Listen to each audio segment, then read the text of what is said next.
First, we believe that over the last quarter of a century or so, we have allowed to grow up a statist infrastructure, quangocracy, and legal system which all mitigate against sound Conservative policy. It doesn't make our sorts of policies, low tax, less regulation and secure borders, impossible to implement, but it does make it much more difficult. This, I believe, is why the country has not become more conservative after 14 years of Conservative-led government. Going forward, an overhaul of our institutions and a restoration of core constitutional principles is going to have to be a major part of the party's policy platform. In fact, it's pretty much a prerequisite to any future policy successes we may achieve. Now, at first blush, this may sound like a fool's errand, the obscure pursuit of a political nerd. No real voters care about the mandate of the Bank of England, the advice of the OBR, or the remit of the Climate Change Committee, do they? They care about bread and butter issues, surely. Healthcare, tax, pay rises, house prices and the like. That is, of course, true, but I'm not sure the two are wholly mutually exclusive. The Brexit vote in 2016 was, I would contend, based on a view that power had become too detached from the people. It was an intangible feeling, for sure, but also very real. The bread and butter arguments that your household income will be, what was it, £2,372.36 less in 4 decades' time, or whatever it was, or that trade friction might diminish GDP by a fraction of a percent, these were the arguments deployed by Remain, and their bread and butter arguments didn't work. They lost to a more principled argument, or at least a loftier one, that how power is exercised and by whom matters, not just the immediate and often immeasurable results of such exercises. Somehow, we need to find a way to marshal these arguments for institutional change and a constitutional restoration once again. There was precious little point in taking back control from the Brussels bureaucracy if it was merely to hand that control over to a network of undemocratic and aloof bureaucrats in and around Whitehall. How we hone and develop that case and the policies that go along with it is one of the great Conservative policy challenges of the coming years. Second, the Conservative Party itself is in danger of replicating the centralised, detached, arrogant and unresponsive practices and structures that have become endemic in the state itself. The man in Whitehall knows best is mirrored by the man in CCHQ knows best. Membership has fallen as members feel disenfranchised and powerless. CCHQ, many feel, has become more a command and control centre than a service centre, which is what it should be. Democratizing the party is a necessary step to building a thriving and effective grassroots movement. CDO, the Conservative Democratic Organisation, takes the lead in pushing for such an overhaul, and I'm delighted to back them. John Strafford, who I believe is with us today, I can see him just over there, John, in the audience with his wife Caroline, has written and perfected the rulebook, the constitution that the party needs, and whoever emerges as our next leader, and whenever they emerge, they should embrace it firmly and enact it fully. John, thank you very much indeed for your tireless work.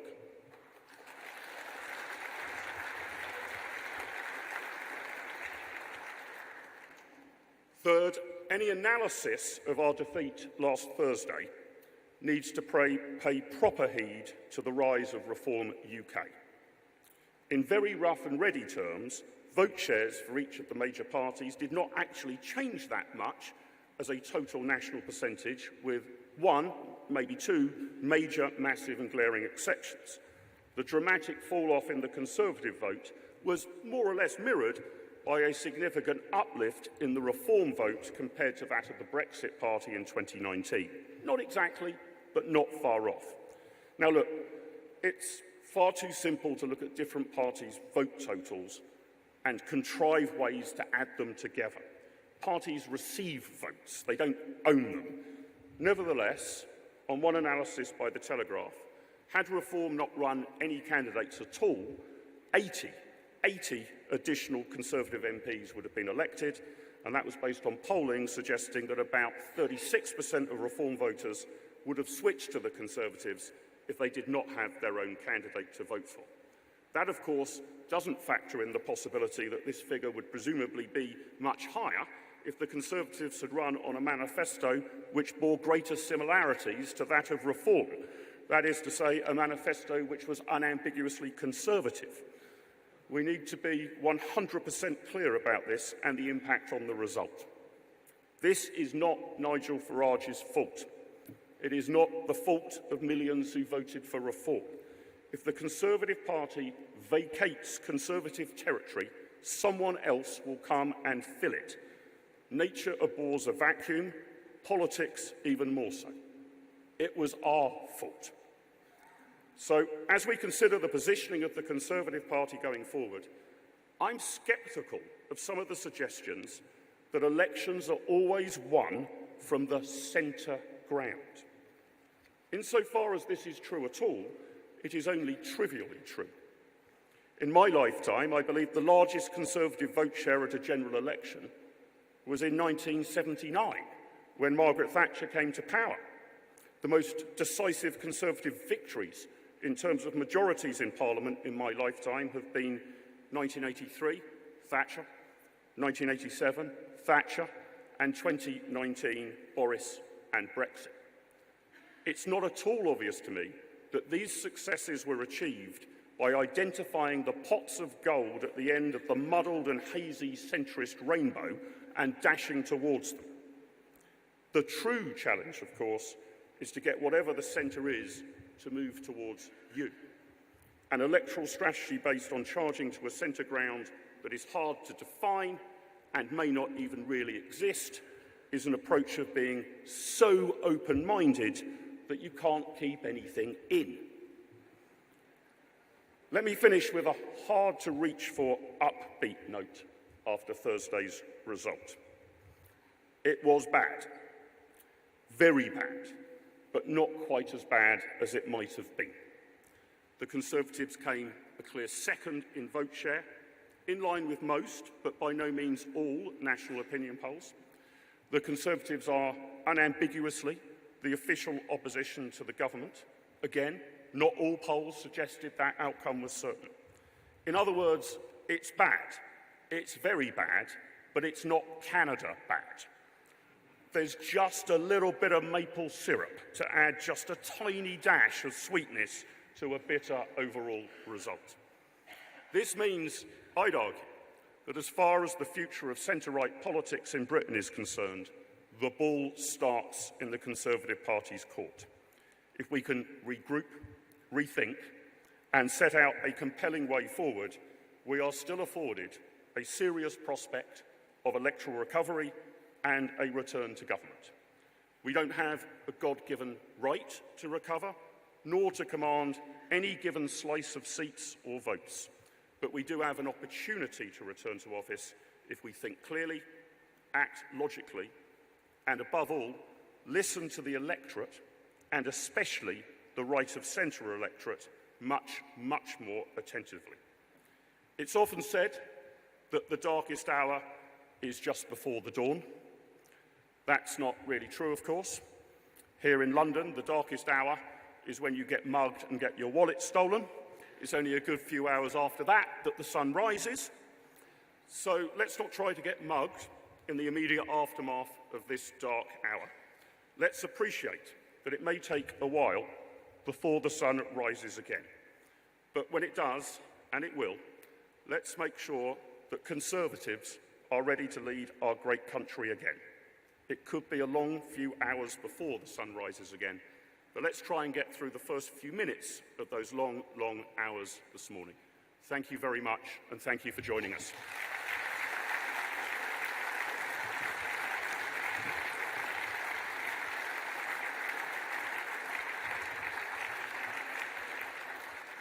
Those were just some of my initial thoughts, but to share some, no doubt, deeper and much more lucid thinking is a man who's become a vital ally of mine in recent months. He's one of our nation's great historians. To me, however, over lunch, just before we launched PopCon way back in February, this man was able to distill and explain the UK's constitutional predicament in such a compelling fashion that it set the tone of that launch meeting and indeed Popular Conservatism's mission statement. Please give a very warm welcome to the brilliant, the irrepressible David Starkey.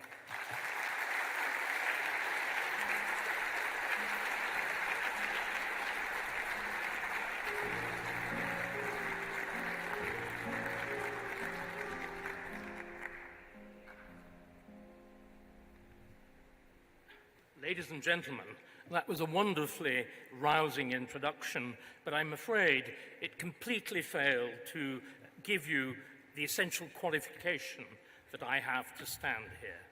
Ladies and gentlemen, my father was a tool maker.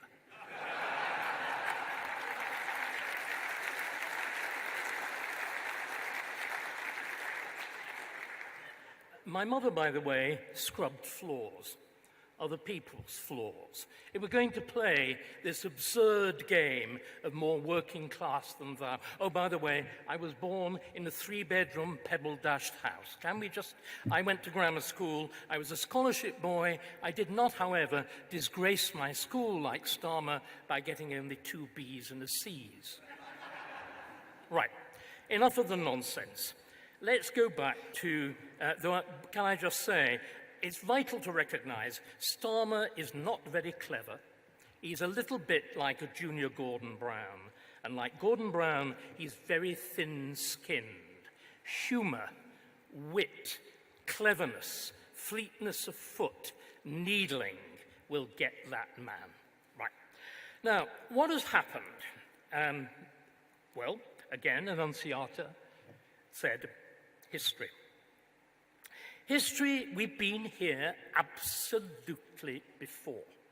50 years ago, can I remind you, was the moment in which Keith Joseph, in 1974, after another great election defeat, the defeat of Edward Heath, said, "I have not been a Conservative. I have called myself a Conservative. I've been a member of a Conservative government, but I haven't been Conservative, and that government hasn't done Conservative things." And that is the beginning of Margaret Thatcher's revolution. That government of Edward Heath, began with all the right resolutions. Indeed, talking of, as it were, not winning from the centre, it began with the Selsdon Declaration of free market economics. It then, under the pressure of events, immediately collapsed back into Keynesianism. Inflation, the Barber boom was exactly the kind of thing that Rishi Sunak triggered. Do we know property prices in London in 1972-3 rose 3 times? Inflation on extraordinary scale. Thatcher recognized that. Thatcher was taught by Keith Joseph what conservatism was. The great discovery for her of Hayek, the realization that socialism destroys countries, that it destroys freedom, that it destroys everything that made the West, and particularly Britain, the pioneer country in all of this, great. And the result of that extraordinary revolution of 50 years ago was Margaret Thatcher and the recovery of a genuine conservatism. But of course, always with one nation, or as Margaret beautifully described it, no nation conservatives fighting against it. So we have been here before. Margaret had to cope with an internal enemy, and I'm sorry I'm using that word. She was totally unambiguous. There were those on side and there were those offside. We have to recognize that. She also recognized centrally and absolutely that you have to undo before you can do. She repealed trade union legislation. She repealed nationalisation. She opened up public sector housing. An incoming Tory government will have, a real one, will have to do all of those things. So what our failure has been is that we've forgotten the lessons of Margaret Thatcher. And what I would like to begin by doing, we're engaged essentially at this stage now in a process of the conversion of the party. its members, who I don't think need much conversion, but more particularly in the conversion actually of our MPs. They need to be given Margaret Thatcher's Keith Joseph lecture. It needs to have, because many of them are not very good at reading, it needs actually to have a simple series of the big statements. I'm being deadly serious. This needs to be circulated. Right. Why is it that centrism doesn't work? It's very simple. Left is wrong and right is right. No, see, this is not a moral statement. This is a statement of absolute, observable, testable historical truth. Socialism always fails. Always, always fails. A sensible, sensibly regulated, intelligently applied free market economics always, always works because it is founded on freedom. The thing that has created the West is freedom. If you look at the Labour Party's manifesto, there is simply not a single reference to that word freedom in it. Now, why then has the left won again? Why has Starmer won? What happened? Well, let's just look at it. We were told again by Annunziata not to blame. I'm sorry, I have to. If we go back to 2005, to Cameron coming to power as leader of the Tory party, there was this notion that we have to move left, that we have to move in the wrong direction. And that is exactly what happened. When finally they won, or they didn't win, the coalition came in 2010, Blair's memoirs were handed round, particularly marked up by Michael Gove, with the description, this was the new Machiavelli, this is how we should rule. And the catastrophe begins there, the absolute disaster and the shame, because we vacated the ground that is properly ours. What is a Conservative Prime Minister doing? I am gay. What is a Conservative Prime Minister doing when he says his greatest achievement is gay marriage? It is deranged. What is Theresa May doing when she says that we will actually legislate a binding commitment to net zero? What is she doing when she talks about burning racial injustices, when we're the most equal society in the West?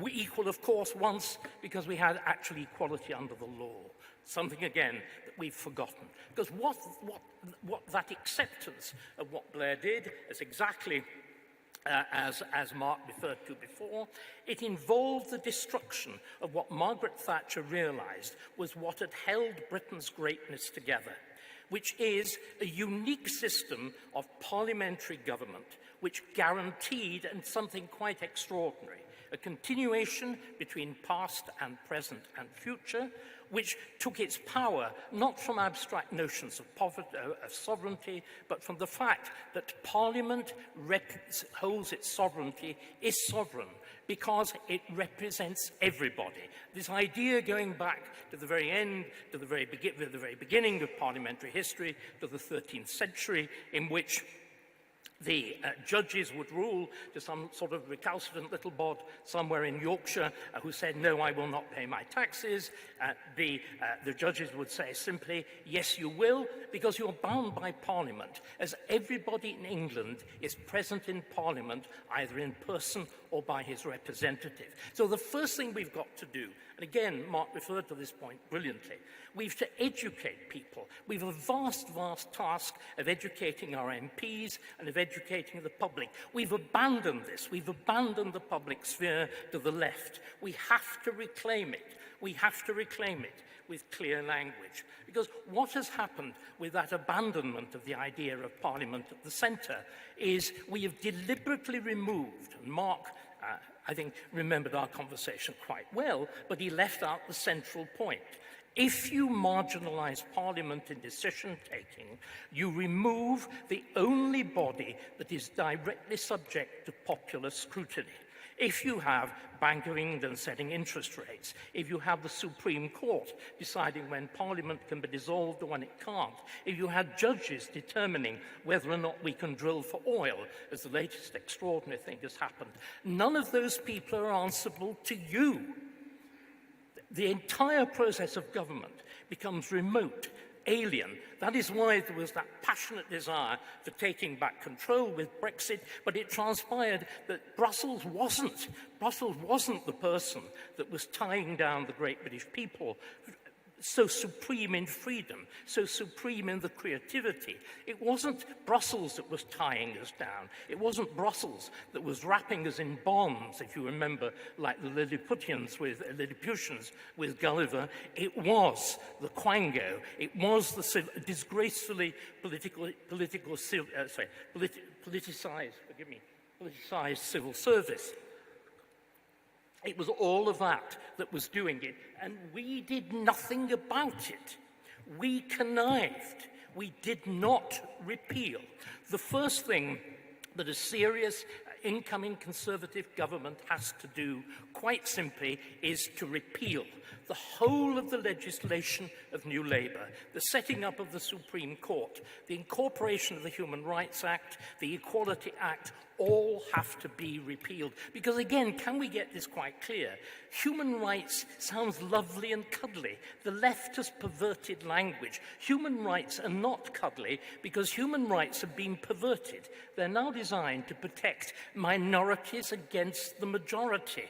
Human rights, this is why Churchill would not have approved. It's constantly, the left constantly says this is Churchill's creation. Churchill created human rights, mistakenly in my view, or created the idea of the European Convention to protect the individual against the state.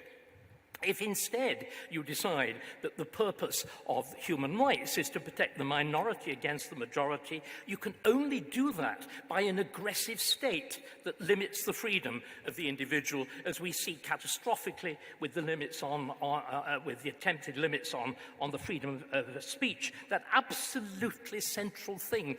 We are the creation of freedom of speech. This is the only reason that this tiny little island invented virtually the whole of modernity. It is actually a logically sustainable, historically sustainable statement that we invented modernity. So the left, this is where centrism goes wrong. All left-wing parties have to move to the centre because they've got to disguise themselves with right-wing policies to be elected. That is exactly what Starmer has done. And isn't it a sign of our disgrace that in our folly, we abandoned the prisons so they can no longer hold prisoners? We starved the army in favour of what? In favour of foreign aid, so that Labour can now pose as the party of NATO and defence. This is the disgrace.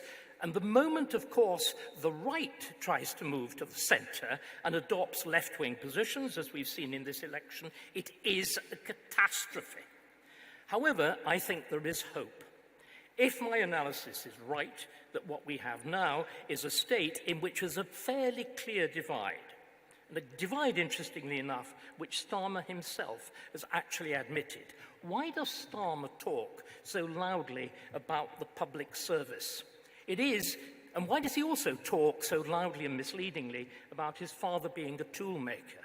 It is, quite simply, because the Labour Party has ceased to be the party of the working class. It is now the party of a new ruling class. It's the party of the quangocracy, of the judges, of the civil service, of the public sector trade unions. In other words, when it fails, which it will fail, because left-wing governments always fail, we will see standing exposed the whole of this machinery.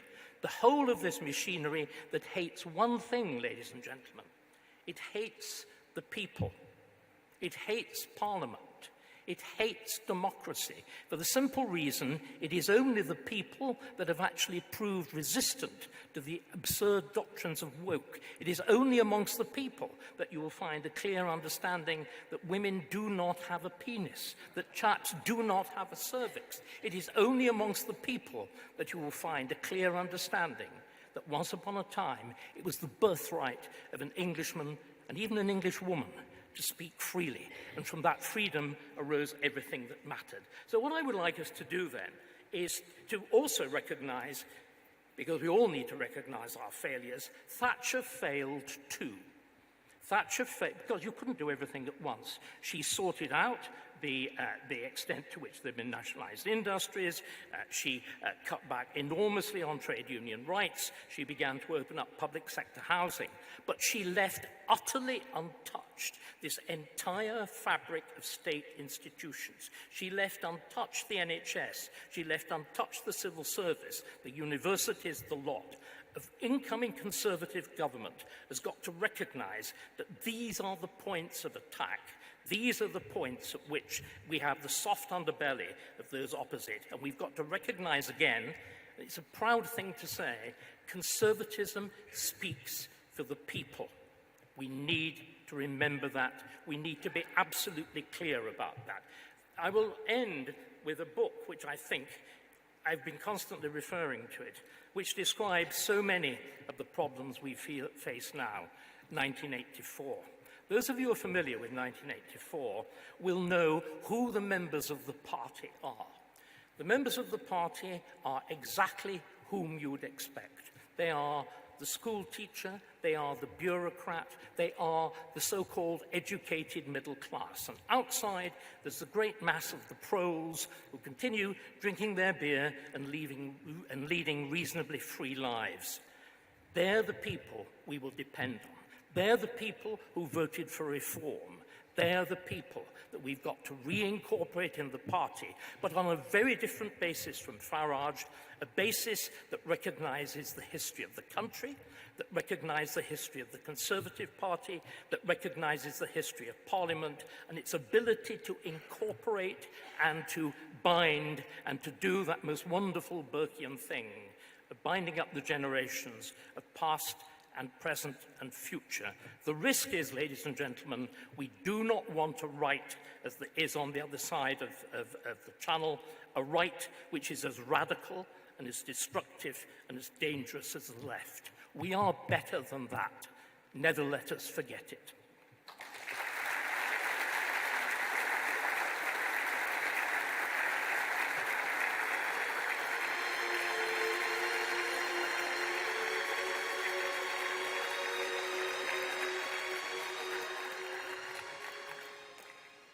David, thank you very much indeed.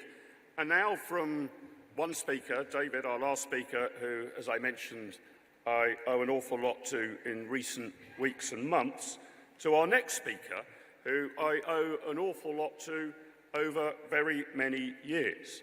Our next speaker and I were contemporaries at university back in the early 1990s. And back then, I was a lily-livered, RIMP-listed Europhile Romaniac. And this gentleman was my adversary.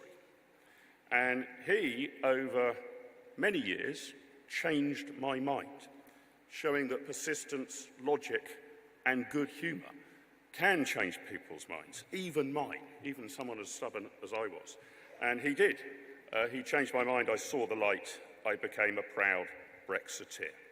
So please welcome to the stage one of the most erudite and articulate proponents of conservatism in the country today. Give a very warm welcome to Lord Daniel Hannan.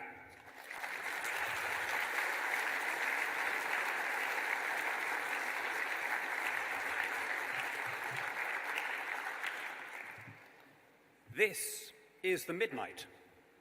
Let no star delude us. Dawn is very far.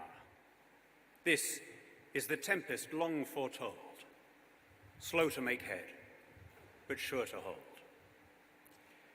There's a curious convention in this country where winning an election doesn't just mean winning it in the sense of getting the most votes, it means beating expectations. It means outperforming the last opinion poll. And of course, by that standard, the Conservative Party didn't have such a bad night. We played a blinder on the expectations management. I've got to give the party strategists that. In fact, I watched the results coming in with a number of party donors, one or two of whom are in the room now, and I can honestly tell you that when the exit poll flashed up, the preponderant mood was relief. Just stop and think about that for a second. We lost half our vote, we lost 2/3 of our MPs, and the immediate reaction was it could have been worse. My friends, this was a self-inflicted defeat. Every commentator has rushed to point out that the Labour Party is not benefiting from any great surge of enthusiasm, and of course that's true. I can't think of any winning party that has secured office with a lower share of the vote. But from our point of view, doesn't that make things even worse? Up against no opposition, we somehow still managed repeatedly to put the ball in our own net. I'm not going to push that parallel too far in advance of tomorrow's game. Now, there are mitigating factors. Of course there are. There always are. The first, to make an obvious point, is no party in modern times has ever won a 5th term. It's a hell of an ask to be re-elected 5 times in a row. I don't know how many of you spent the month before the election knocking on doors, as I did, but if you did, you'll have been struck by the sheer range of objections, some of them more sensible than others, that people had to the government. So among the reasons that I heard from ex-Tory voters for not voting Conservative this time was the badger cull, the post office scandal, and the fact that we're sending money to Zelensky. My point being, after 14 years in office, you are bound to accumulate a number of grievances, and people will attribute every irritation and imperfection to such a long-standing government. So I get that. By the way, does anyone know when, I'm excluding Dr. Starkey or other professional historians, the last time that a party won a 5th consecutive general election? Clue, you have to go back to before the Reform Act. I think it last happened when the Duke of Wellington was our party leader, a rather better Duke than the current Duke politically. When the Duke of Wellington was our party leader, and even then, that was the 1830 election, we were so pulverised 2 years later at the 1832 election that the response was to close the party down and relaunch it under Robert Peel as the newfangled Conservative Party, Tory men and Whig measures, as Disraeli put it. There was an even bigger mitigating factor, although it was curiously unmentioned throughout the campaign, which is our selective national amnesia about the lockdowns.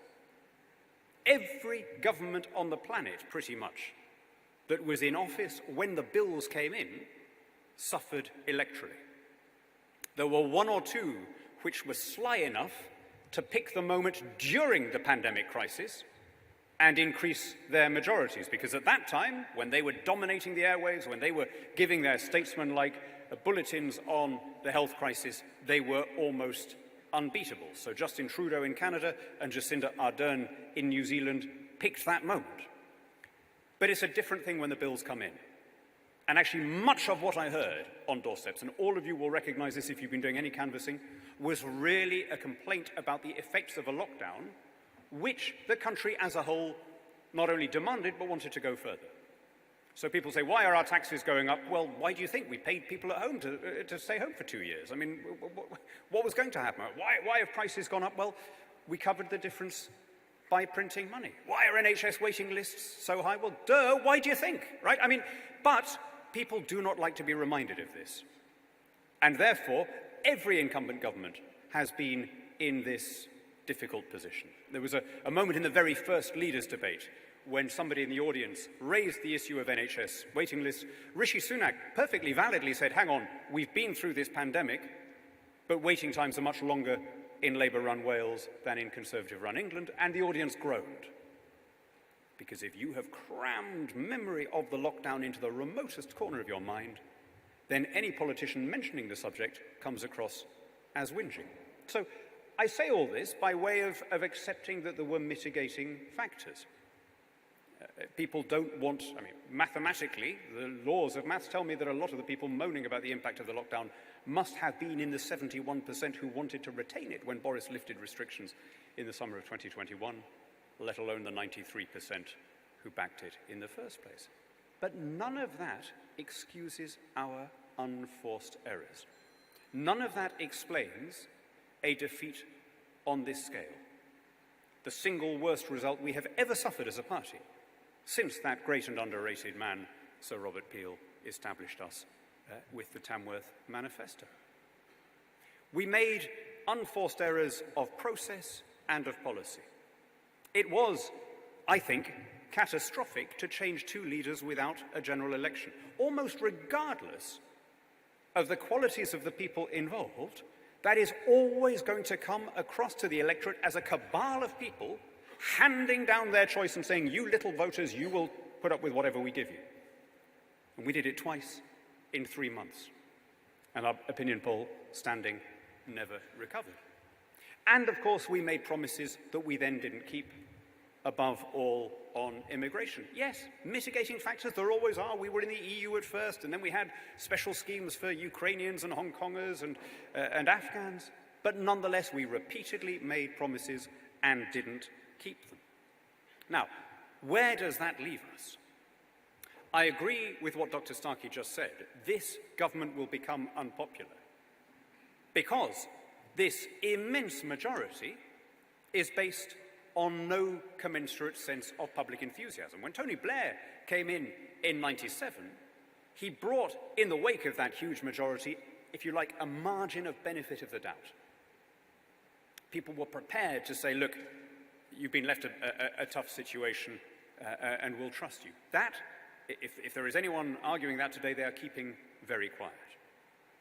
So it may be that this record parliamentary majority, this Burj Khalifa of a majority, is in fact built on sand dunes.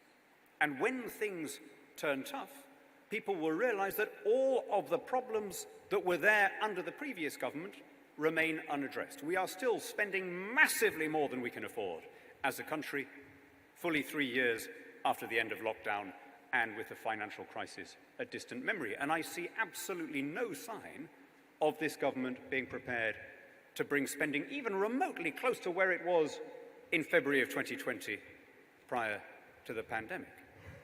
So when it's Keir Starmer having to send nurses away empty-handed or cut teachers' pay or whatever, the mood, I think, will change very quickly. The question is, who will be there to exploit it? Will there be an evident government in waiting?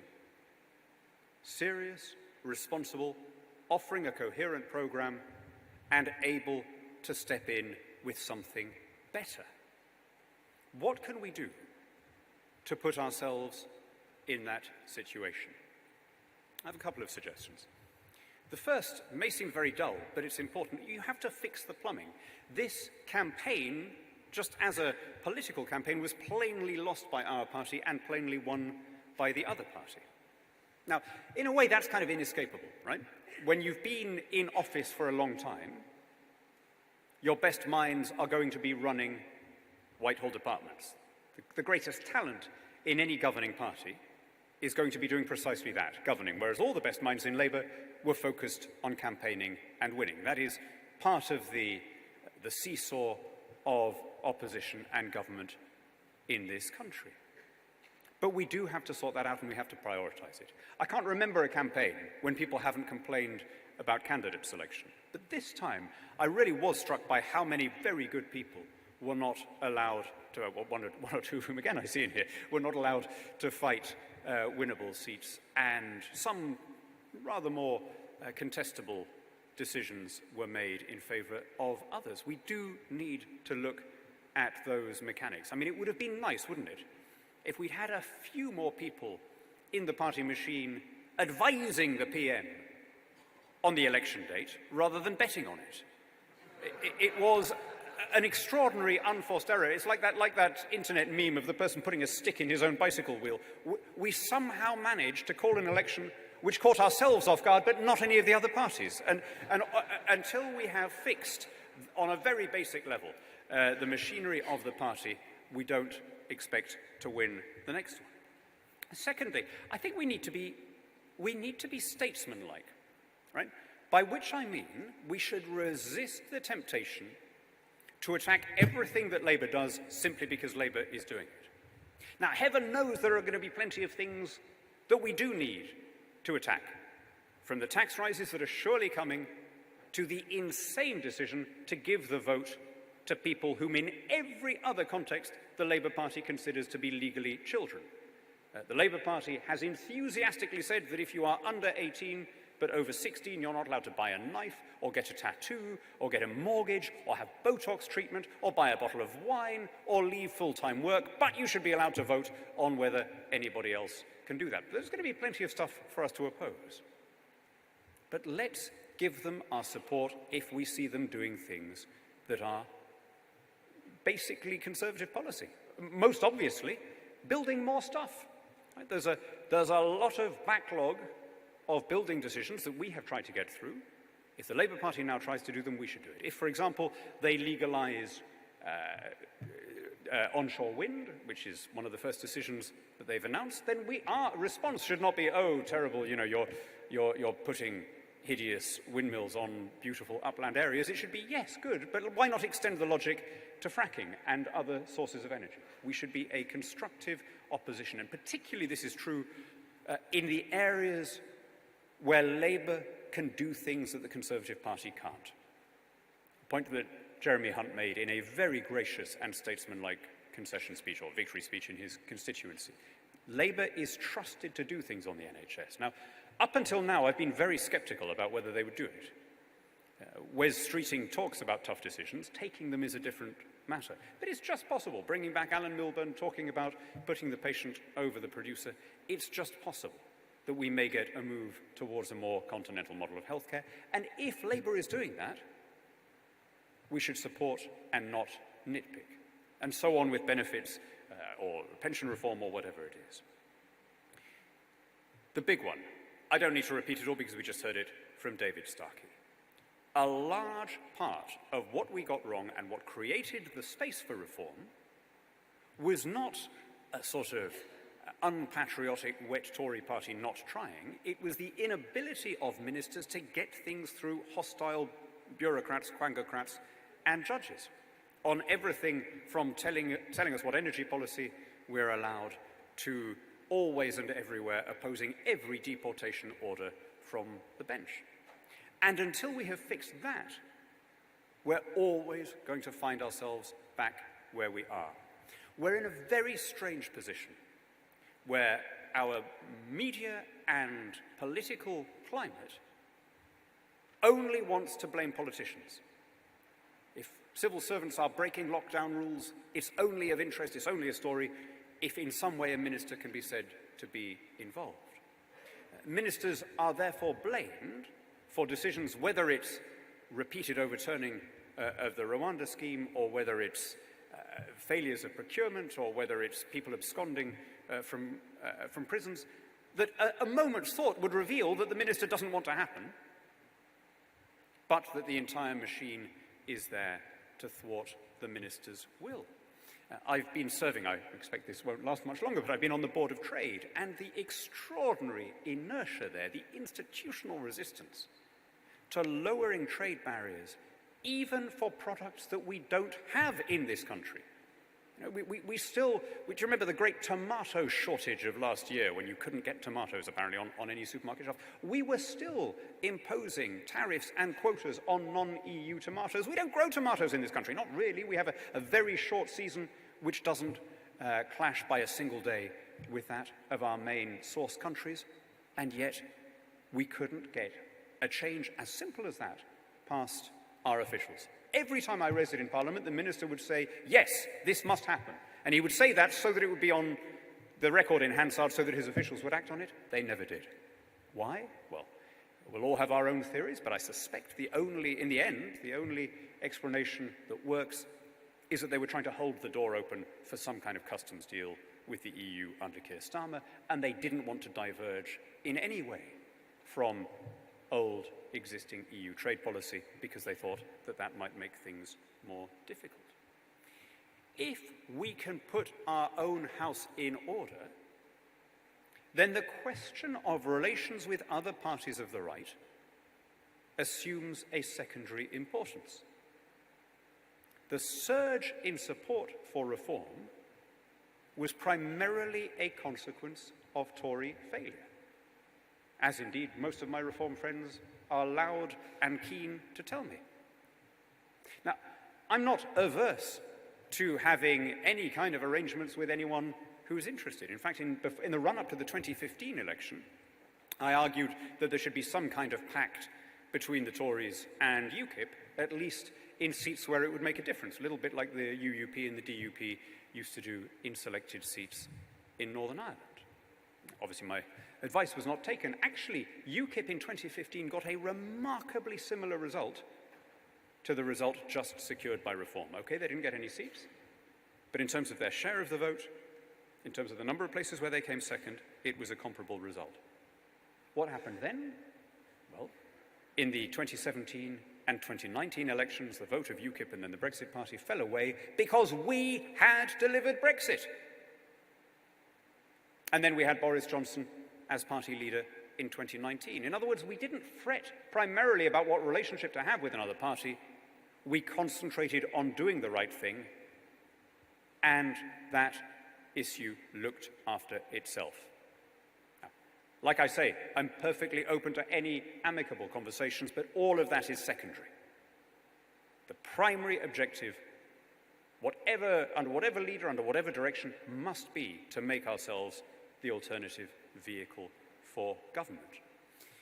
If you go back before 1834, if you count the Tory party as the prelude to our existing Conservative party, we are by a long way the oldest party in discovered space. We've been around for 3.5 centuries, and we've survived that long because, like Doctor Who, we can endlessly regenerate according to the needs of that moment. There is no reason why we shouldn't regenerate now, provided that, unlike Doctor Who, we don't go woke and forget what made us popular in the first place. And that, it seems to me, is our task, and that is why we are all gathered here today, to remember that oldest of Tory creeds, which is to prefer the organic and the evolved and the familiar to the planned and the imposed and the centralized, to speak, as Disraeli put it, for the sublime instincts of an ancient people.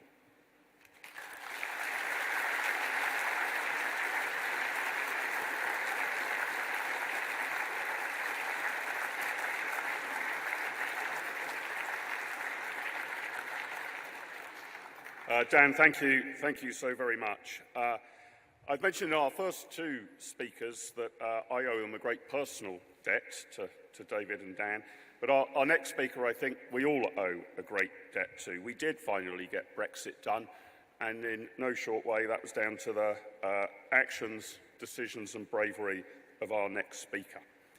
He's already outlined in many columns in the Telegraph what he thinks has gone wrong and how we should put it right. But to hear it from the horse's mouth, please give a very warm welcome indeed to Lord David Frost. David.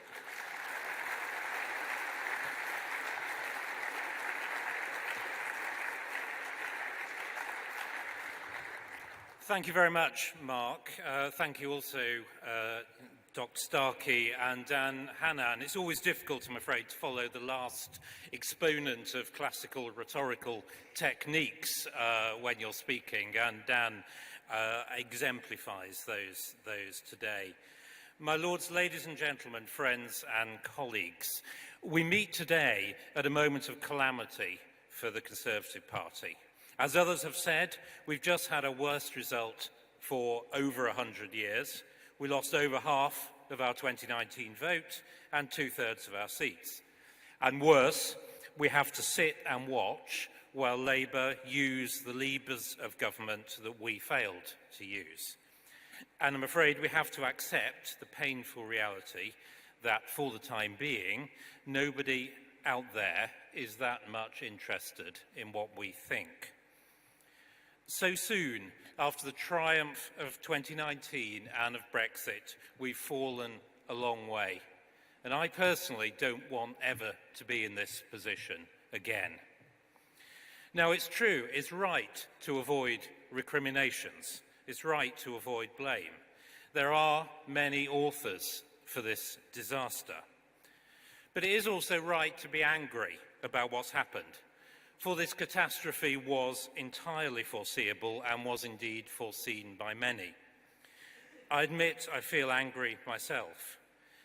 I came into politics to help deliver Brexit, as Mark kindly said. Having succeeded in getting it done and digging us out of the mess with Boris that one generation of Tory leadership had created, I found it hard to watch as we failed to deliver on the benefits under another. And I know I'm going to find it even harder to watch Brexit further watered down by a Labour Party that never wanted to do it in the first place. So those who decided upon the political strategy that got us here, those who stuck to it in the face of clear evidence it was failing, and those who then slandered and tried to kneecap their opponents in the party, they need to get off the stage as soon as possible and let the rest of us move on.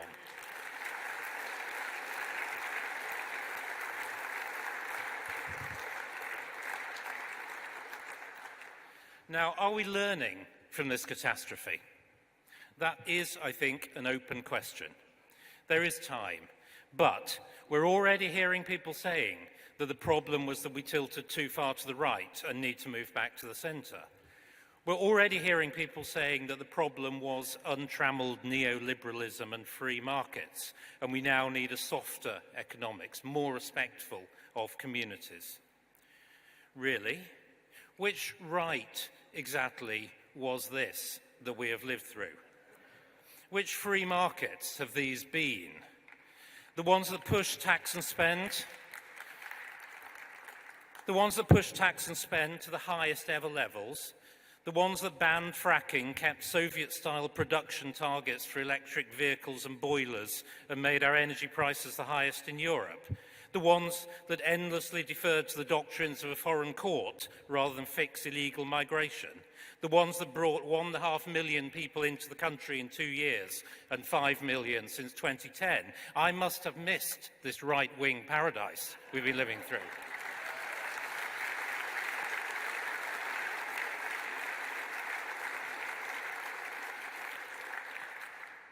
Ladies and gentlemen, no.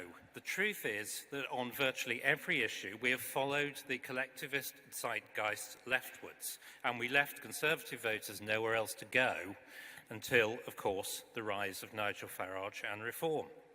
And even then, instead of accepting that we'd made a political mistake in allowing a challenger on the right, we acted as if, as a party, we had some sort of divine entitlement to people's votes, and spent our time complaining about the lèse-majesté of Reform and of their voters, desperately looking for an actual alternative to the liberal collectivism that we represented. Now, we must do better than this. The electorate is never wrong. We must learn from the kicking that we've been given, and the first thing is to get serious. What does that mean? It means not immediately descending into the mudslinging of a rushed leadership election. I can't see why we shouldn't have an interim leader and time to debate things properly. It means, as others have said, having a proper investigation into what's wrong with the party organisation at the centre and being honest with ourselves about what I can see is the party's near disintegration in many constituencies, and let's not forget the deep, deep hostility to our brand among many, many voters. But above all, it means getting serious about our own ideas. For politics is, or it should be, about ideas as much as individuals. And if we are to offer an effective critique of Labour's governance, we aren't going to achieve it simply by shouting "Yah-boo" at everything they do. Take, for instance, Keir Starmer's comments in Downing Street on Friday. He wanders down Downing Street with the rent-a-crowd, and then perhaps he got a bit bamboozled by all those Union Jacks and had a senior moment and forgot which party he was actually leading, because he made a comment that stunned me. He said, I quote, "I want a politics that treads a little lighter on all our lives." Well, I had to laugh when I heard that. I mean, I doubt there is a single Labour MP who actually believes that. Labour's high tax, high regulation, high nannying, high hectoring, high banning manifesto is about as far from getting politics out of people's lives as anyone could imagine. And if anything convinced me that Labour's approach to government was going to be just meaningless words, then it was that comment. But how can we criticise? We pushed up taxes. We pushed up spending.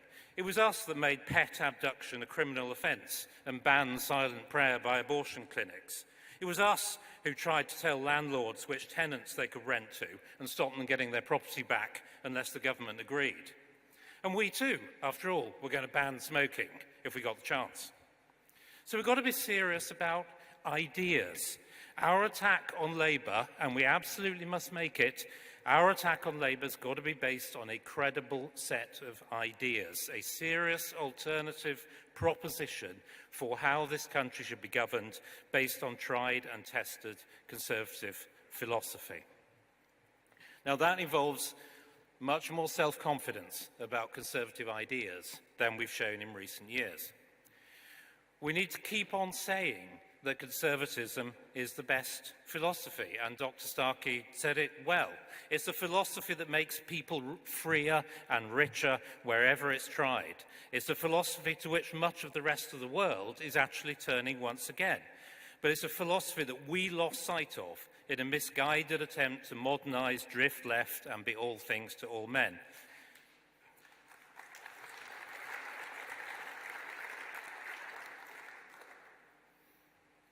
We turned conservatism into a publicly funded support scheme for pensioners and the asset-rich in southern England. We've got to shed this baggage. We've got to get back to our core ideas. We don't have to be embarrassed about them. These ideas can still be popular in the country, and quite often in polling, when you put these ideas to people without the Conservative brand attached to them, they are still popular. Across Europe, people are still voting for these ideas. What we've got to do is show how these ideas can solve the problems the country faces. We know what these problems are: a low productivity economy biased to the southeast, dependent on mass immigration, the crisis of governability that others have mentioned, weak national institutions enmeshed in a web of international treaties undermined by the quango and devolution state, the decline in belief in individual freedom and free speech, the growth in belief in group rights and controlled expression of opinion, and overall the gradual shift of the country leftwards to a collectivist mindset in which nothing can be achieved without the involvement of the state. Now, Labour are not going to reverse any of these trends. We know they're going to make them all worse. We, however, must be unashamed in saying we need to track back. We need to hold our nerve about our traditional Conservative ideas and values. We need to get back to supporting free market, nation-state conservatism, freedom, the free economy, our nation and its independence. We've got to stand up for getting the government off the back of the people and of enterprise, accepting the necessity, given what we've allowed to happen to the population and asset prices, of building millions of new houses where people need them, winning the cultural war for our history, traditional values, free speech, stopping immigration and building national cohesion again, and letting our governments actually govern so they can achieve all of this. These are mainstream ideas. So the way to win next time is to build the largest possible winning coalition by convincing people of the power of Conservative ideas like these to solve the country's problems. For politics isn't solely about following public opinion. It's about persuasion. It's about convincing people you have the best ideas. It's about moving this centre ground your way. That means we've got to be confident. We've got to persuade people our ideas are the best ones for the country. Then, by being recognisably Conservative, we will bring back the Conservative voters who left us. And by showing that our ideas are the best ones to fix the country's problems, we start to bring back everybody else too. So I reject, therefore, the caricature that what I'm arguing for, that what people like me are arguing for, the caricature that all this represents would be a shift to the narrow right, a move from one narrow bit of the political spectrum to another. Rather, it's a return to mainstream conservatism, attractive, coherent, conservative ideas which can attract many, many voters. What we'll be turning away from is simply from being all things to all men. We'll be turning away only from pushing a flabby mishmash of sub-socialist ideas. We'll be turning towards offering a real alternative, a properly thought-through conservative proposition and advocating it convincingly. If we can do this, for sure we can cooperate with reform. But as Dan said, if we can do this, perhaps there will be no need for reform. And if we don't do this, and instead draw the conclusion that we must tilt further to the crowded centre, such as it is, well then, we are leaving the whole political space of the right of British politics to others to reform. That way lies destruction. We are perilously close to taking some bad decisions which could end up wrecking this party for good. Now, some people will be sad about that, in the way that it's always sad to see an old war horse at the end of its days, or to watch the Fighting Temeraire pulled in to port. But personally, I'm a loyalist to our ideas, not the institution. And if the party shows that it isn't interested in standing for our ideas and for conservatism, then what will be the point of it? Now, I don't think that worst-case scenario has to happen. We can get the philosophy right, as I've outlined.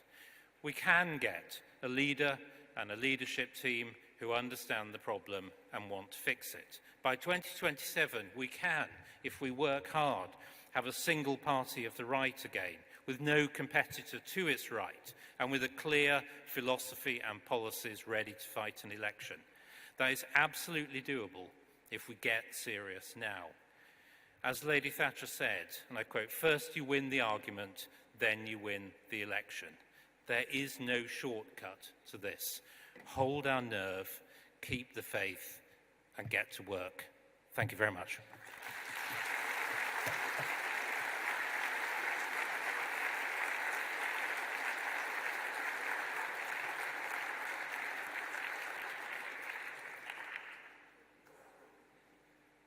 David, thank you so much. Well, as a couple of us have mentioned, it wasn't all or entirely bad news everywhere on Thursday night. Some of our MPs did indeed make it back into the House of Commons. And in Fareham and Waterlooville, our candidate triumphed by what, in Conservative terms, now needs to be described as a landslide majority of 6,000. Now, I mentioned in my opening remarks that some said that they would flee the country if Labour won the election. Well, this woman has been true to her word.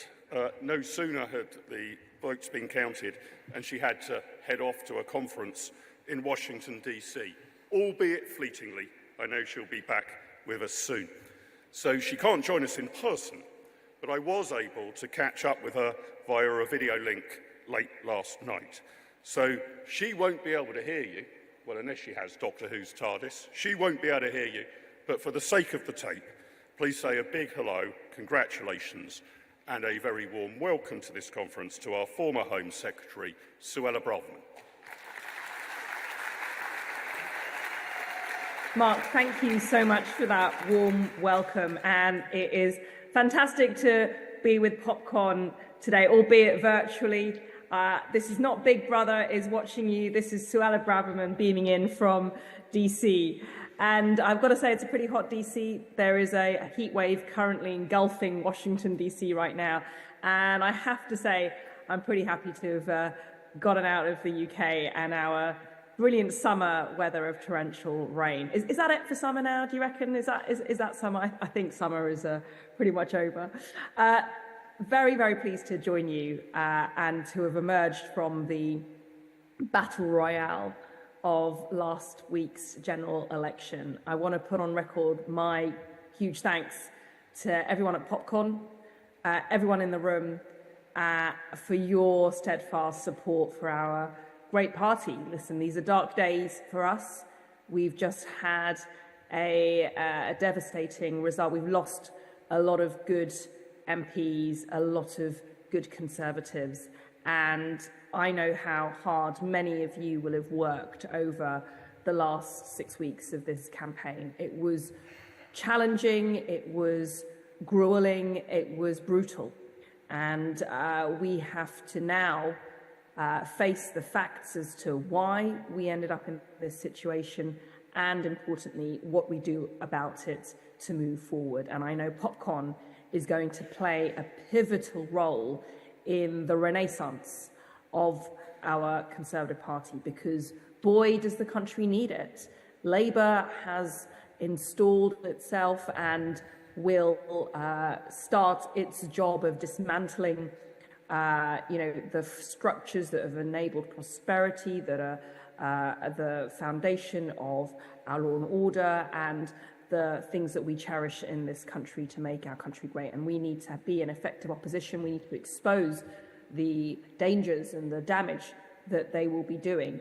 And we need to do it effectively and in a way to bring back our voters. So what went wrong? Listen, there'll be lots of discussion right now. Now's the right time for analysis, post-mortem and inquiry. But, we lost half of our votes from the 2019 election. Our vote went down from about 13 million to just under 7 million. We lost 2/3 of our members of parliament, and we lost across all kinds of demographics. The realignment of 2019 was shattered. And of course, we're all learning our lessons right now, and learning is good, right? Learning is hard, I think, and I'm not sure everyone is necessarily ready to learn some politically and personally painful lessons, but we must learn these lessons. Now, we had a truly great majority in 2019. We were promising to do what the British people wanted. What did we do?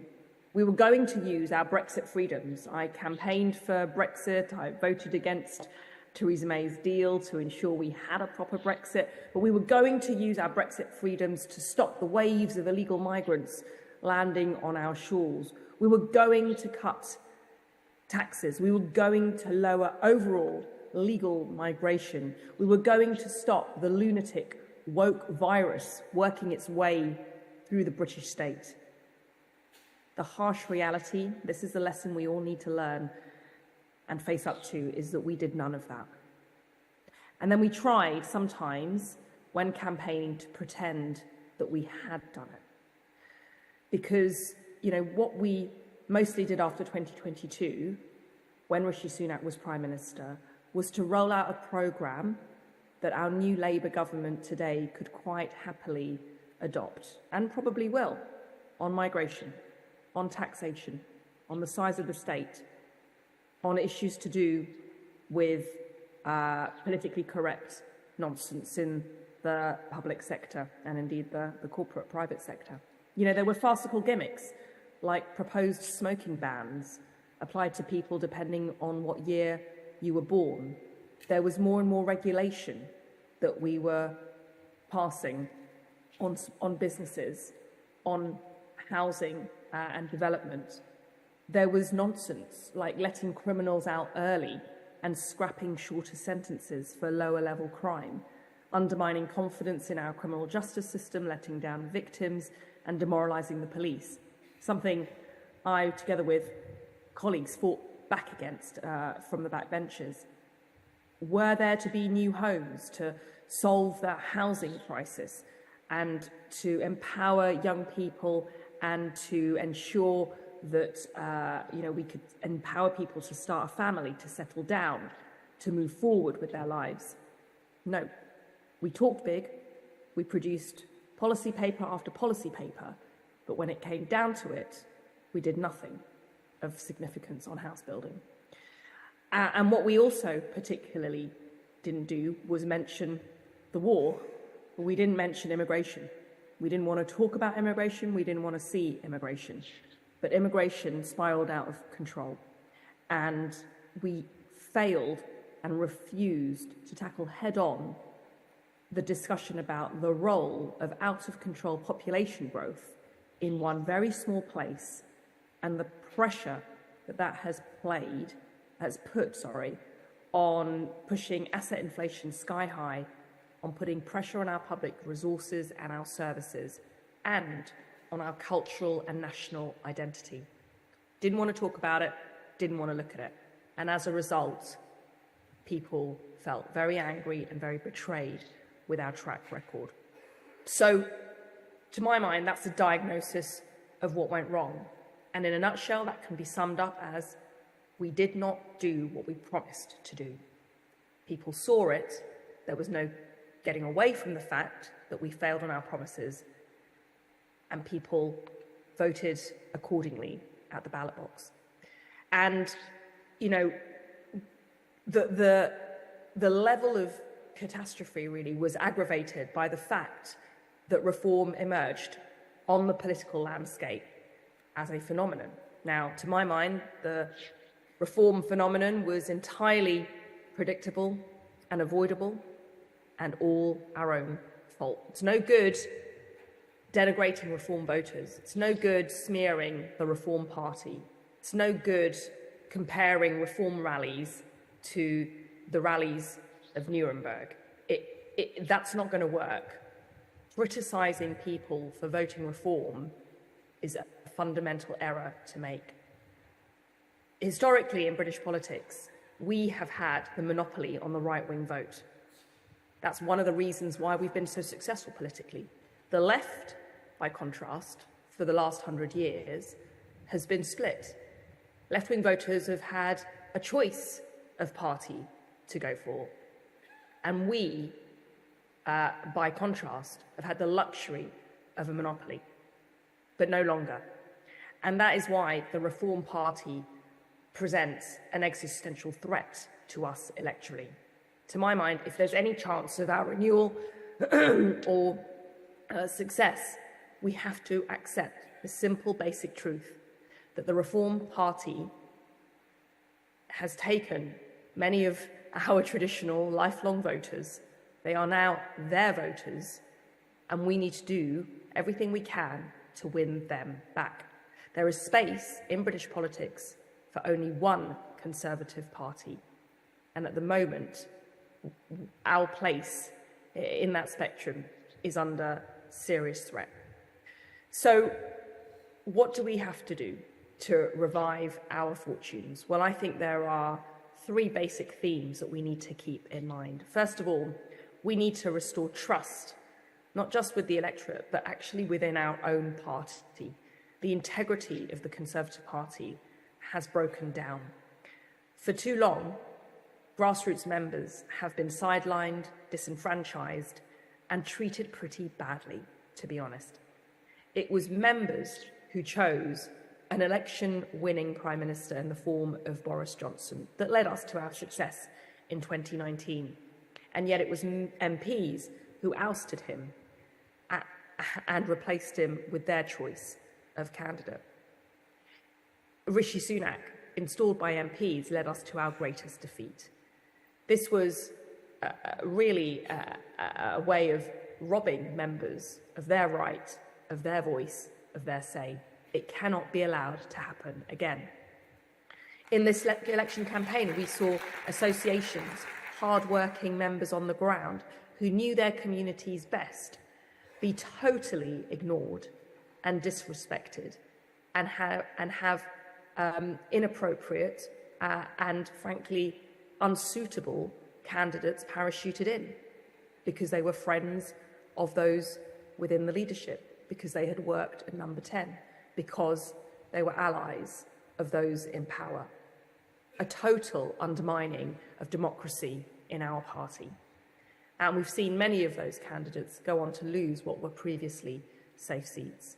Again, another example of how members must be re-enfranchised and re-empowered going forward in our party. That's how we restore trust. Secondly, we need to restore credibility on the core Conservative policies that unite all of us when it comes to being members of this great party. We need credibility on immigration. No longer have we been trusted to control and lower immigration because we've been weak, we've been squeamish, and we've failed to tackle this very pressing concern amongst the British people. Time after time, election after election, the British people have voted to cut migration, and the Conservative Party has disregarded those votes. So we need to actually show that we are serious and challenge the Labour agenda, which will be one of raising immigration. So on legal migration, we've got to point out, we've got to challenge, we've got to keep making the case for lower and more controlled immigration. And on illegal migration, I don't foresee this problem being solved anytime soon under this Labour government. They will make the UK a magnet for illegal migrants. They will only undermine our borders even further. And ultimately, they will grant an amnesty to those people who are here illegally and don't have a right to be in the UK. So we need to demonstrate that credibility on this issue by proposing and adopting as a party policy a view of leaving the European Convention on Human Rights. We've tiptoed around the subject for years. We've ummed and ahed. We've flirted with it, and we've, made all of the right noises. But ultimately, we've never been unequivocal about this pressing cause of the problem. We cannot control our borders. In fact, we don't have real sovereignty as long as we are judged and adjudicated by a foreign court in Strasbourg. So whoever is leading the party and whatever the composition of our party is, we must have now a policy of leaving the European Convention of Human Rights, scrapping the Human Rights Act, and ensuring that we have a human rights regime which is fit for purpose, reflective of British rights and responsibilities, and which will actually enable us to control our borders once and for all. We've got to lead that campaign. We've got to lead that discussion.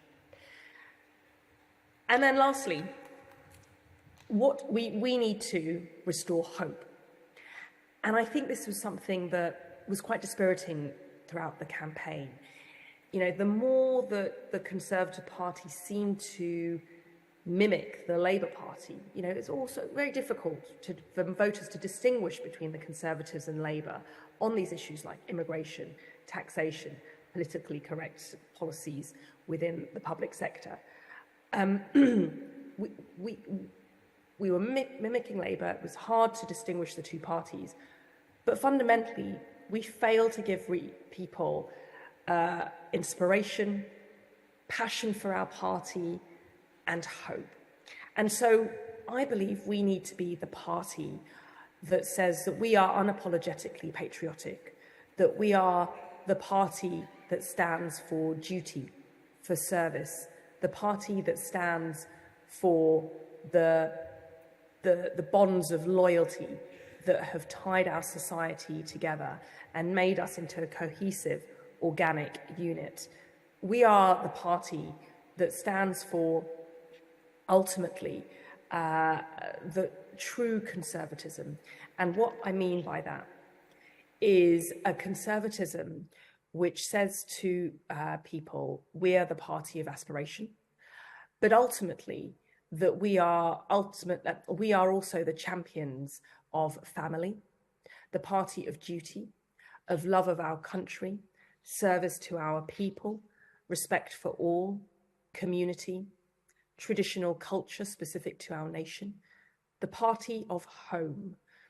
We must fight to protect our national culture, which is precious because it unifies each and every one of us and it allows us to feel at home in our country. That culture, what do I mean by that culture? It's a culture that's contained in our customs, in our religion, in our traditions, in our common law, in our architecture, in our music, in our arts, in our educational institutions, in our sporting traditions, and in our constitution. These timeless virtues that have made our country great over the centuries but of which we are not ashamed. Being British, being patriotic, loving our country, admiring and revering the spirit of the great British people is something that we should unashamedly occupy. And for too long, we've been nervous, we've been reticent, we've been shy about demonstrating that love of our country. And aspiration, we need to be the party that makes it clear we're on the side of the grafters, of the strivers, of the people who take a risk to make their lives and the lives of their families and their communities better. We want to be the party that says, it doesn't matter where you come from, it's where you're going. And for me, those messages of aspiration and culture were severely missing in this campaign. And it's something that I very much dearly want my party to espouse and proclaim going forward. So those are my thoughts. Onwards, comrades. We can win, we can overcome. We've just got to learn these lessons. We've got to be honest. We've got to be patient with each other. But I do believe the opportunity is there and that we can prevail in the end. Thank you.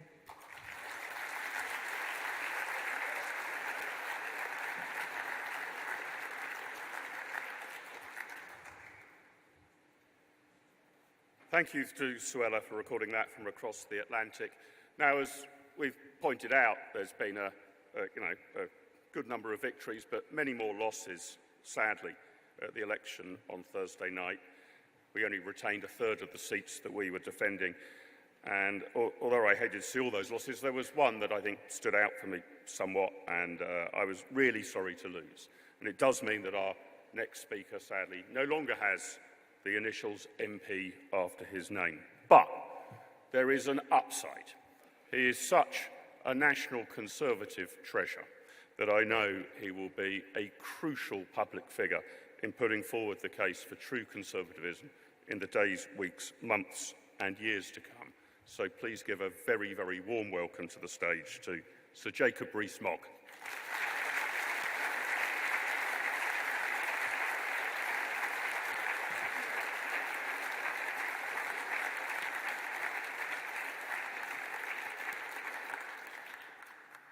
Well, ladies and gentlemen, thank you all for coming. This is wonderful. We had to move to a bigger room. So there are some Conservatives left. Because here we are, 5 days on. And what does it say behind me? It says popcorn. And I'm not sure we're either popular, and I don't think we were very conservative. So it's slightly tricky.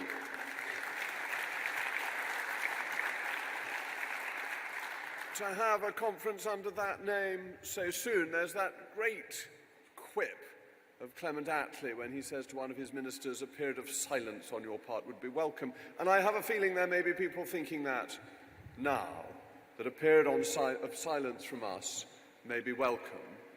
But it's not the right answer. Because we need to look at where we are, how we've got here, and where we're going. But we need to be realistic as well. We are now in opposition. We have no power. Now, you saw this yesterday when there was that really important reshuffle of the shadow cabinet. And the problem is, it doesn't matter. And we have to get to grips with that. There's the story which you will know about after the 1997 election when a minister, former, who has lost his place, goes out, gets into the back of his car and is surprised that it doesn't move. We have to remember that we are in that position, that the car doesn't move, the chauffeurs have gone, the red boxes have gone, the power, the excitement, the charisma of power has been taken away from us. And we must not assume that we just come back automatically. There are all sorts of reasons why we will have suspicions of the socialists. But if interest rates come down a bit, economy picks up a bit, expectations are low, Wes Streeting is, I think, a very interesting figure. They build a few houses. After 1846, and again I'm going to exclude the great David Starkey from answering, when were we next back in majority power? 1874.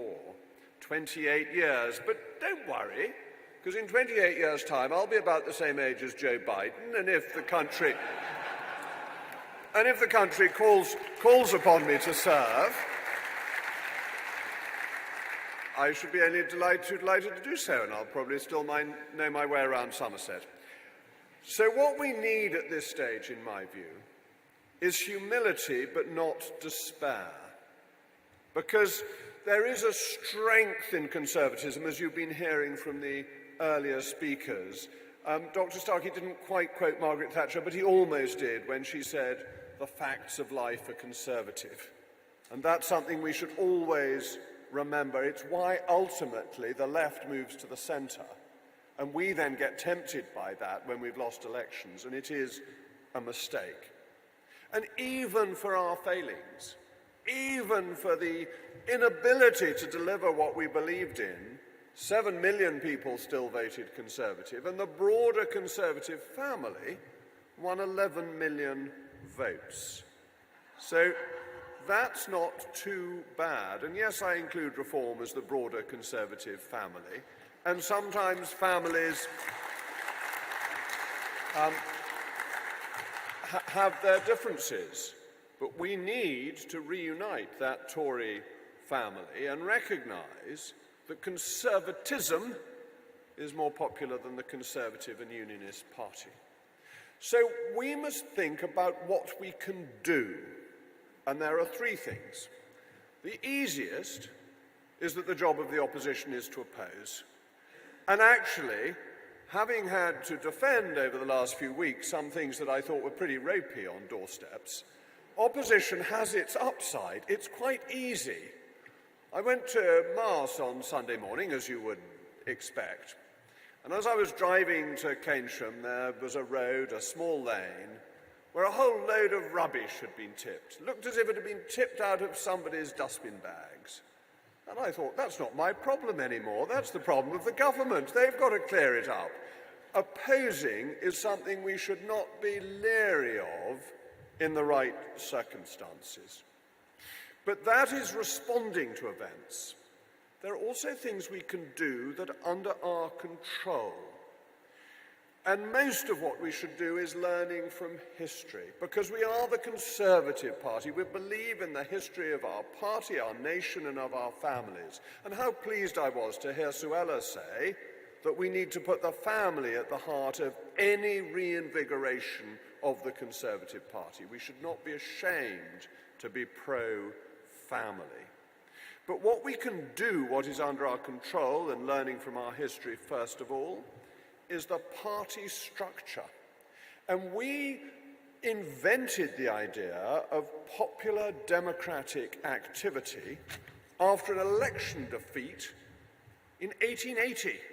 Disraeli's last election, when Gladstone won a large majority, our vote share and our number of seats went down heavily, and we set up the Primrose League. The Primrose League is really quite remarkable because those of you who remember it in its last days think of it as some frightfully fuddy-duddy, old-fashioned institution that gave out medals. But when it was founded, it was the first major popular political structure to give women the same involvement as men. It was really ahead of its time, and it worked out how to make politics fun. Now, you may look at what they thought was fun in 1880 and think that that may still be fun in the Rees-Mogg household, but probably not in too many other households up and down the country. And they gave each other medals and they gave themselves titles and all sorts of things. But they had fun, they enjoyed it. And do you know that within 10 years, they had over 1 million members? And that became a campaigning force. It got people to register. In those days, registration wasn't compulsory, so your first effort was to get people on the register. At that peak, they had 2 million members. And when it started, people were laughing at it. They were thinking, you can't do this. But it created the first popular political movement in this country. If you wish to be more modern, you can move to what we did after the Second World War and Lord Walton, who is really very important because he did a number of things. One, he got rid of the chumocracy in the selection of candidates. And you may say that there had been an element of chumocracy in the selection of candidates before the last election. He got rid of it at different times by banning one simple question. Prior to his reforms, when you went to appeal to an association, pretty much the first question they would ask you was, how much can you donate to the association to keep it going? It wasn't quite rotten boroughs, but it was heading in that direction. Woolton introduced a rule that candidates could give no more than, if I remember rightly, £100 a year to their own association, so that you couldn't have people buying membership of Parliament. But he did much more than that. He worked out that you had to have a local base for your party activity.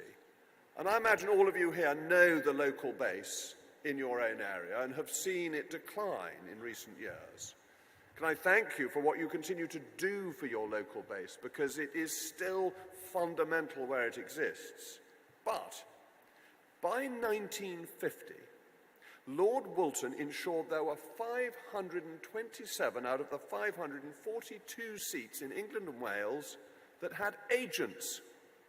Now that created a party structure, and it created a local momentum.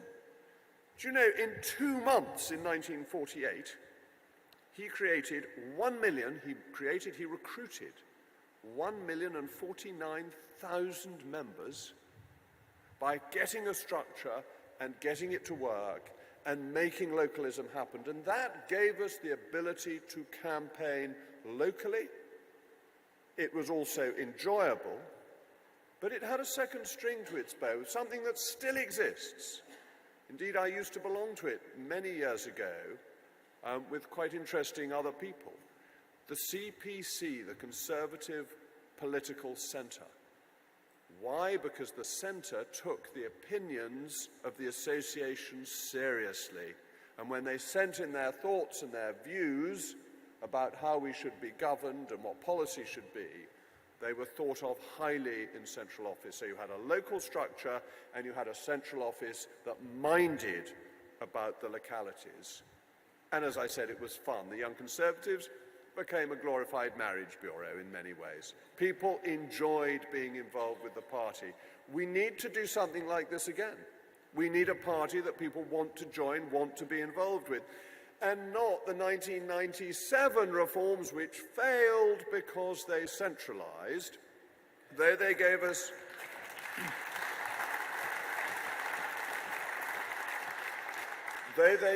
one important thing, and that is the vote for the leader of the party.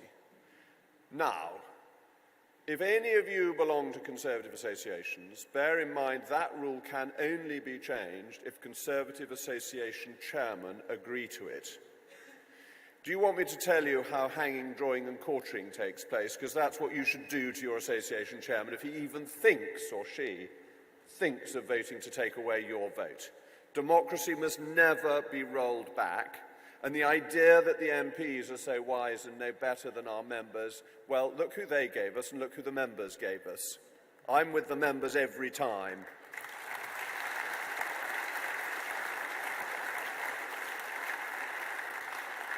So we need a party structure, and that is under our control. It's something we can do, and we can be ambitious.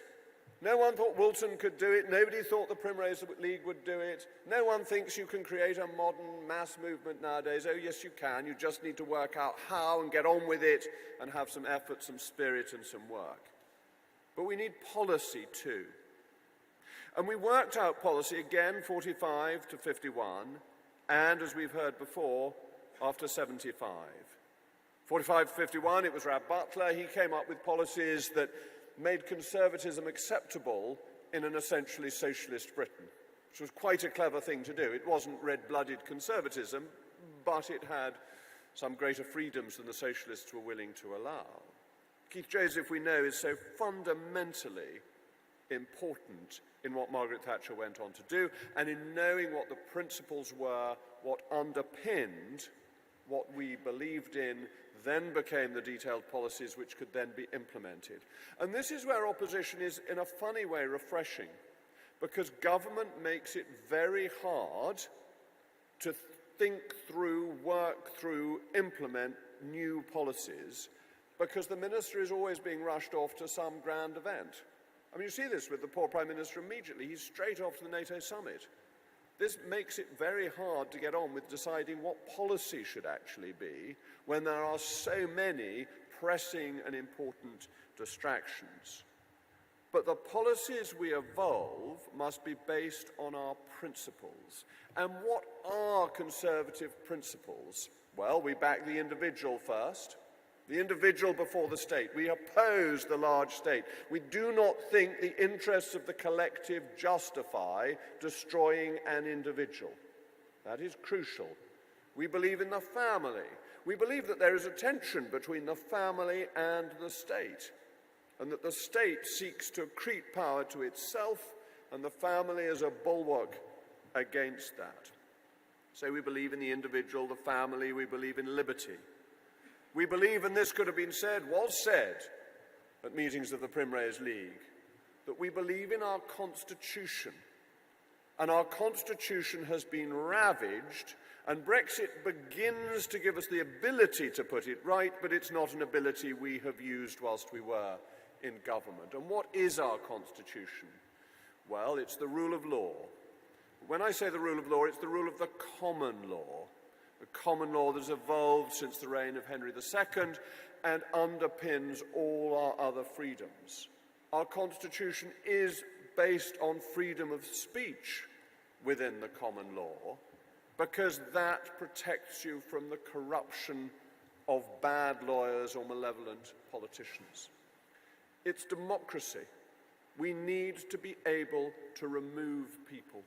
And one of the things I loved about being an MP, and particularly an MP for a county seat, not one of these new boy borough mongers, was that there is a continuity of representation of your county that predates 1265.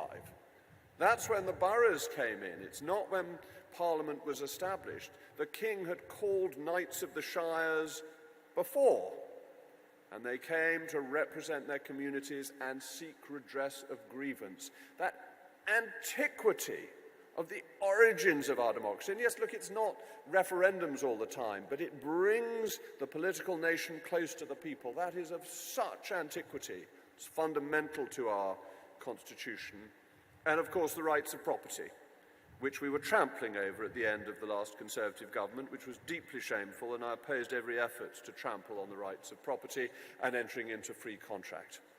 We need to have those four pillars of the Constitution. We need to restore the Constitution to the Dyson view of the sovereignty of Parliament. Why?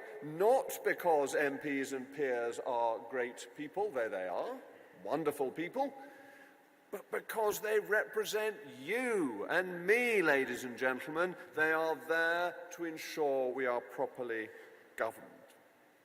So that is the challenge: the party structures, the opposition, and the policy that we need to have ready to implement. An opposition, in this sense, is a great opportunity. But we mustn't pretend that Thursday was not a disaster. And a reminder, a warning, an alarm bell against the arrogance of presumption that we thought we had a divine right to rule and a divine right to certain voters. We didn't. We thought our core vote had nowhere else to go. They did. And we cannot just assume that the pendulum will swing back to us, or that all the Reform voters will suddenly repent. We need to win them over, one way or another. But we should take heart from our history. A history of reinventing ourselves, a history of, as Dan Hannan said, being like Doctor Who, not a programme I've ever much liked, but there you go, of reinventing ourselves, coming back, even when we're out of office for long periods, recognising that there is value in conservatism, that it is popular, and that the name behind me is not an untruth. So, ladies and gentlemen, I don't say to you, go back to your constituencies and prepare for government. I say back to your constituencies and put ashes on your roses, because from the ashes of disaster grow the roses of success.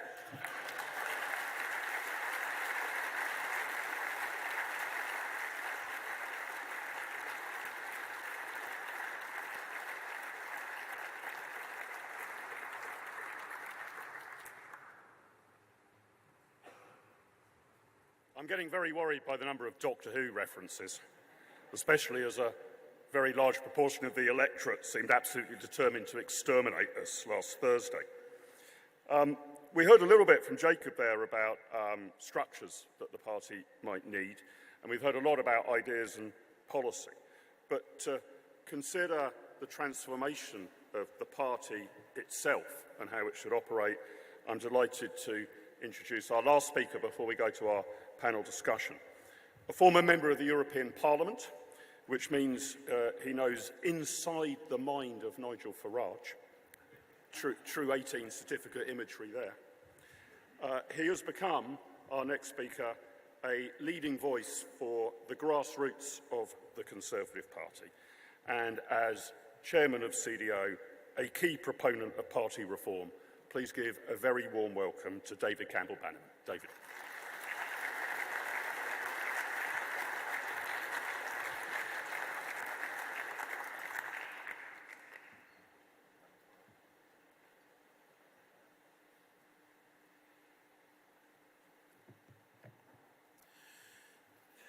Well, Mark, ladies and gentlemen, and the whole team at PopCon who've done a great job today in this much bigger chamber, thank you for inviting us along and for all the support you give CDO, the Conservative Democratic Organisation. I should just say up front, I'm very sorry that Liz Truss lost her seat. Obviously, she's very key to PopCon. I did help her. It was only 600 votes. I would point out that the so-called independent candidate, James Bagg, got 6,000 votes and had some very interesting company. He got the European movement to come up to support him, David Gauke, Dominic Grieve. So that's what they were up to. And all I can say is keep battling on, Liz, because you are a great voice for the battle of ideas on both sides of the Atlantic.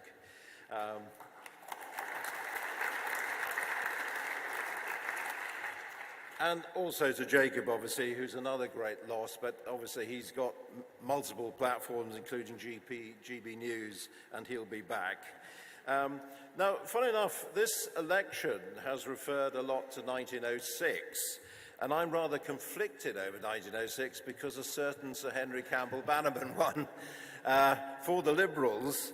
And Tunbridge Wells, actually, where I was brought up, it went Liberal in 1906 and it's gone Liberal Lib Dem now. So I would like to point out in his defence that his father was Conservative Mayor or Provost of Glasgow. So it does, politics does change in families.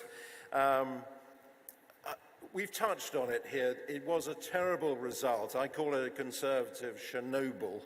A sort of meltdown of Conservative. I can't believe that safe seats all disappeared during this election, and I suddenly found myself going around the country helping people in so-called safe seats because there were no safe seats, and also to concede halfway through the campaign that you've lost it. I've never known that. So it was a terrible campaign. They should have listened to Isaac Levido. I think he was overruled, according to the Times, by allegedly Dowden and those that knew better in number 10 to have an early election. Well, that did not work out so well. Just on Sunak, Rishi Sunak, I mean, clearly he's a hard-working, competent guy, but I don't believe, and I've been saying this for a year, I've been warning, that, he doesn't play on the doorsteps. He's not a natural campaigner. He never actually really got involved in politics. He was never a councillor. He was sort of parachuted into North Yorkshire by William Hague and Globalists Unite. So I think the lesson in that, and it has been touched upon by others, that trust the membership to vote for leaders, because when you get someone like Sunak, who wasn't the second time round, no one voted for him, not even the MPs. It was a coronation. And Theresa May had a coronation as well. But when the members got a chance to vote, they voted for Cameron, and we got into government, and they voted for Boris. And, you know, people point at Liz Truss, they'll try and blame Liz Truss, but remember, there was also, I think she's got great qualities, but there was also an anti-Sunak vote there. And that was, you know, ignored, and this is where we've been left. I think it's, you know, a serious fallout from that. But ladies and gentlemen, I'm not going to dwell too much on the campaign. The actual campaigning failures, I think, are fairly obvious. What I want to touch on today, because it's less obvious, is about candidates and candidate selection, because I've done a lot of research into this over 3 elections, probably mainly because I've been blocked from standing in 3 elections.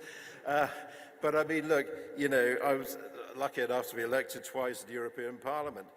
But what I want to say about candidate selection, I want you to know actually how it works, because it's symptomatic of everything that's gone wrong about our party, in my view. And I'm going to reveal the secrets of how central office fix candidate selection, so you know about this. And the first point is leave it as late as possible. You know, there were 160 candidates that were not selected when we hit the election. Now, Labour actually were well ahead of us, but central office regard this as an opportunity, not a threat. And why is that? Because they can bring in these things called emergency powers. And, you know, because of the pressures in the election, they can use emergency powers, which means they can actually boil down selections in safe seats, or previously safe seats, to just a choice of 3. And that's much easier to fix, which is their game, of course. Much easier to fix. You have your favourite candidate, and then you choose 2 token candidates, or maybe weaker candidates that aren't as strong in that area. And therefore, you make your favourite candidates look better. And that is the way they operate. You've also got the thing that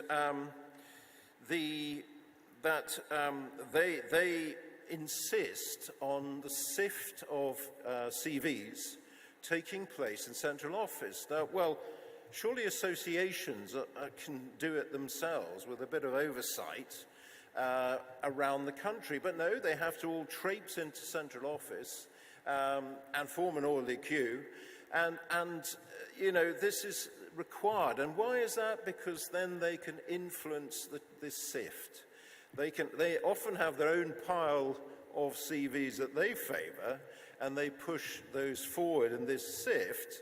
And actually, if you speak to members who are involved in that, they say they are put under a lot of pressure. You know, if they're strong, they can stand up to it. But see, you know, central office has its favourites, and they use the sift process.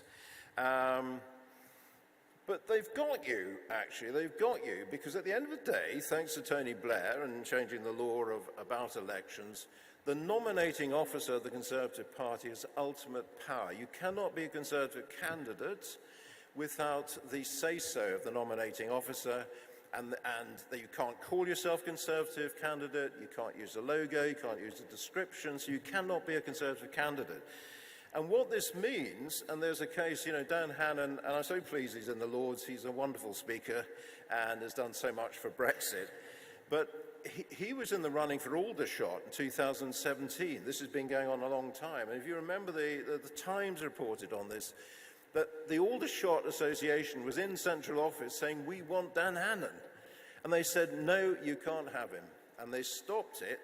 And basically, if the association had carried on, they would have taken the power away from them. They take over the entire association. And then ultimately, the nominating officer decides who the candidate is. So they have ultimate power. There's a number of other ways that they fix things. And one of them is the way that you're categorized as a candidate. And there's some good people here, I know some of them, who have been turned away or been hit by some of these categories. Categories like deferrals and development and, more training is needed. I personally was deferred, which meant I could apply anywhere. I was on the comprehensive pass, except I could apply nowhere because the candidates committee blocked me from standing every 3 months. And, if I wasn't nice about Rishi Sunak, that was his criteria, then they would keep the deferral in place. And ultimately it was too late to do anything about it. But I'm not alone, and I only raise it because there's so many good people that you don't know about who've been deferred this way.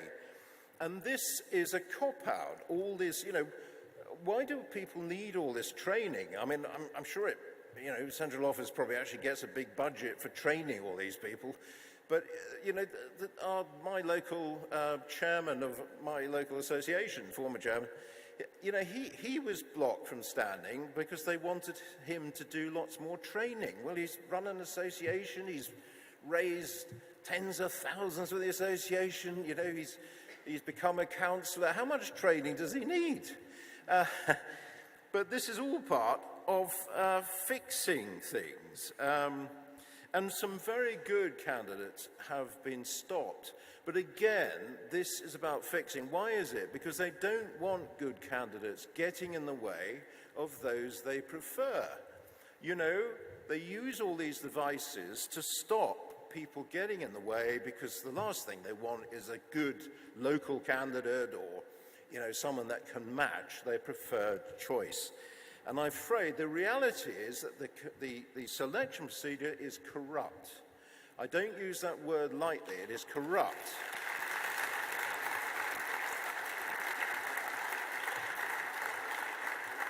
And you have a self-serving cabal, a mafia, as a senior Tory put it, that is running this. And if you read Nadine Dorris's book, The Plot, and if you're interested in politics, please read it because it is revelatory and very serious. And in my experience, it is real, it's not fiction.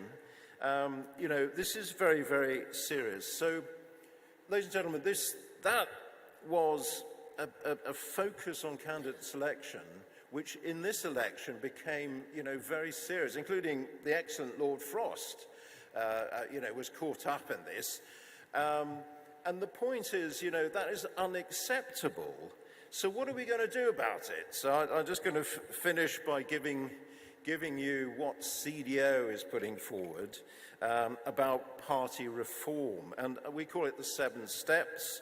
We're going to ask every leadership candidate to sign up to the 7 steps, to sign up to a new constitution, which John Strafford has been mentioned. He's helped write that. We've got a working team that's put that together. We've got it nearly ready to go for the leadership candidates. And we want to clear out central office.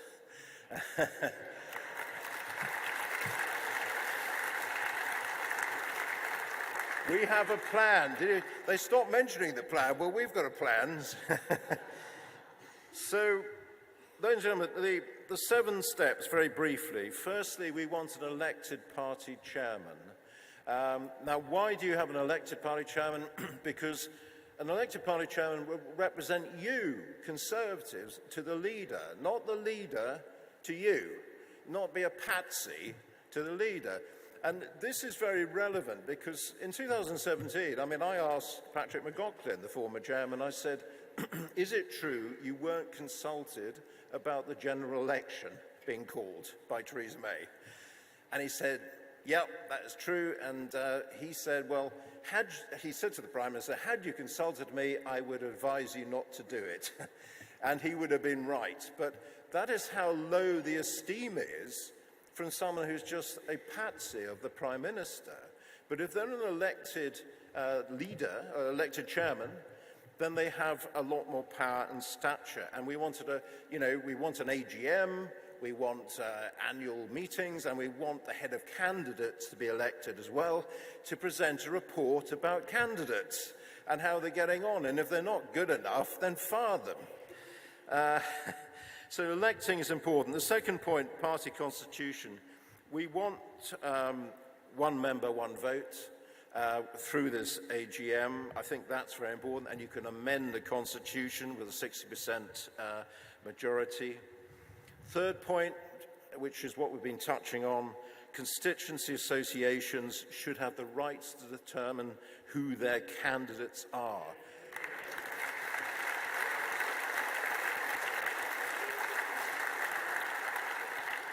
And they should be able to choose an MP and to get rid of an MP, to deselect them too. And central office should have a very minor role in this, apart from eliminating the sad, mad and bad. You know, that is really what their role is, a quality control check, basic checks before you get to that point. They should not be in the business of fixing everything to the detriment of many good candidates. The fourth point is a spring conference, which is a grudge conference, March, where, you know, nothing much happens. There's a convention, but we want to turn it into a policy conference where ministers or shadow ministers now will come along and listen to members about their policy ideas. There's no commitment, but they will listen. Now, policy matters, as I'm sure you'll know. CPC, I got involved in policy, and that's how I sort of got into conservative associations. So a policy conference, I think, will to re-energize. Remember the old conferences of old where you had these amazing debates and they printed all the associations, all the resolutions they had and all sorts of policy. All of that's gone. It's like a sales conference now, party conference, and you get people back. The party conference, by the way, should be run more by volunteers, not for money, not in expensive places. CDO had a conference in Bournemouth, which went really well. I love Bournemouth. What a great place to have a conference. Let's go back to Bournemouth, shall we? Sixthly, election of party leader, again being touched upon. It is important, but this should be within the main constitution. You've got the 1922 committee with some strange powers. You know, at one point, by the way, in 2016, you only needed a proposer and a seconder to stand for leader. Last time, it was 100 MPs you needed. And these are the same rules that get moved around by the 22. So it should be part of the main constitution. And finally, we need a constitutional commission to look at all of this. And I think that is well overdue. So, ladies and gentlemen, that's our 7-step reform with a new constitution, the detail of it, and we're working on this plan for central office, you know, so watch this space. So thank you for listening, and please do support CDO. It's on the website, and thank you again, PopCons, for this excellent conference. Thank you. Thanks.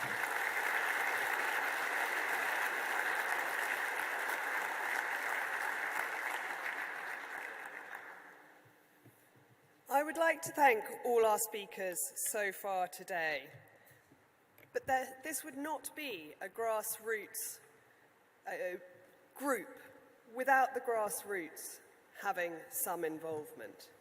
Some of you have already sent in questions, but get your thinking caps on whilst we just set up and ask away for the issues that matter to you, the things you think need to change, the things you have seen, understood, and know the Conservatives could do better. I will not reintroduce the panel. They have all given us wonderful thoughts already today. Andrew Allinson from Popular Conservatism also joining us. But please do put your thinking caps on, and we will take questions from the floor.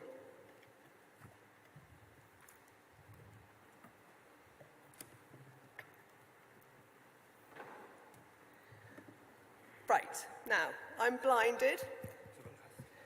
Over to the left. If we could get a microphone to the gentleman. Thank you very much. I'm pleased I stayed to the end to hear some of your comments about candidate selection, because I've had the privilege for the last 20 years to help to coach candidates who are going forward. And I very much see the problems. This time round, we had a situation where the same people who ran the ship onto the rocks reserved the places in the lifeboat for themselves. And it was an appalling failure of leadership, a really nauseating spectacle to start the election off with.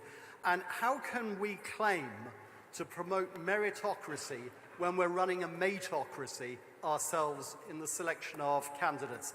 So there are a couple of things I'd like to add to the list that David came up with of suggestions. First one is, I'd like to see... I'm going to have to interrupt you. This is absolutely wonderful. Please do feed in, but we are so tight on time. The questions are going to have to be short and snappy. Absolutely. Do you agree that we should scrap the emergency selection procedure and replace it with a do-your-job procedure where CCHQ fill the roles as they become available? Because it's always abused.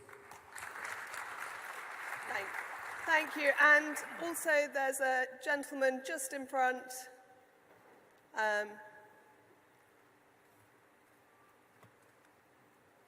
Can you see just in the green? Thank you. Could you give your name Sorry, as well? my name is Andrew McHugh. I'm the Treasurer of the North Oxfordshire Conservative Association. Really, this is a question for Dr. Starkey. We've had a lot about history today. In 325, the early Christian church had a Council of Nicaea, which came up with the Nicene Creed. Is it time for us as conservatives to have a similar conference to actually define what real conservatism means? Thank you very much. And perhaps if we could get a microphone to this gentleman in the front here.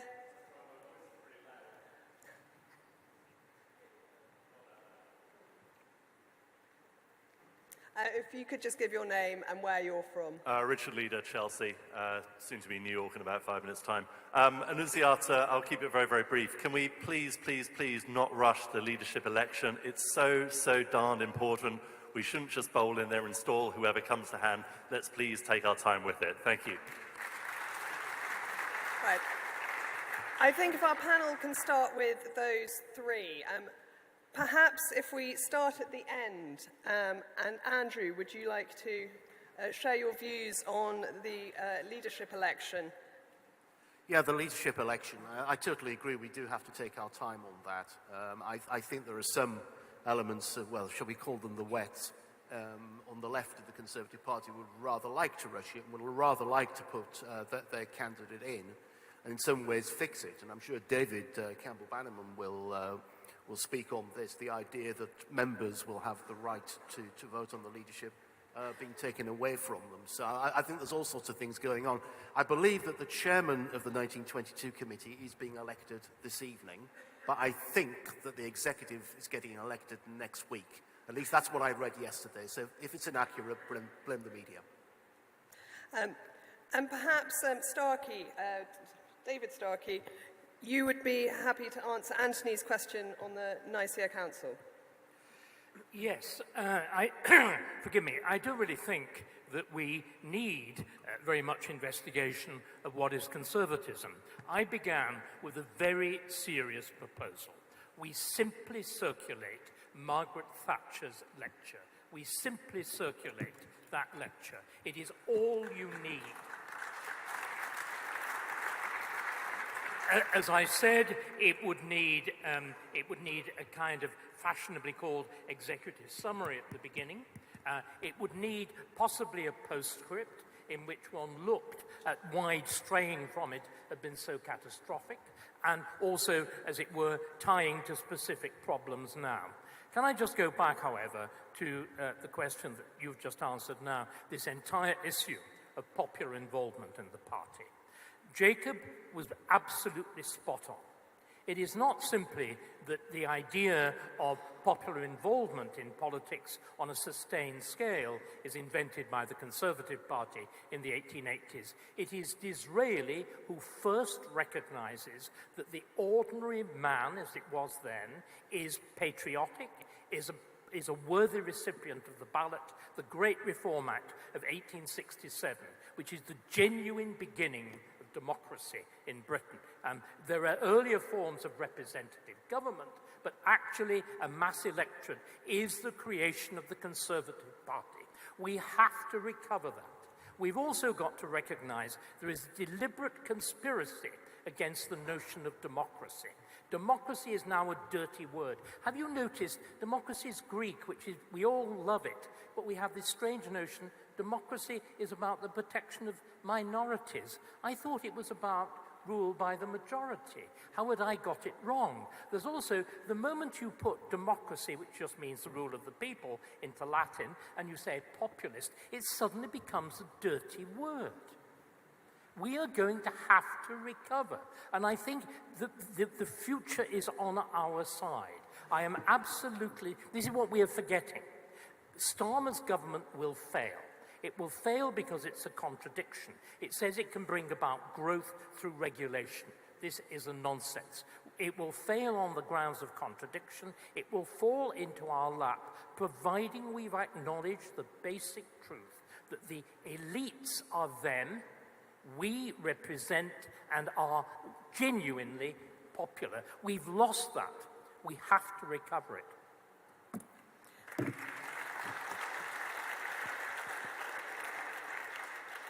And perhaps, Mark, you might be willing to expand on how candidate selection can be made more of a meritocracy.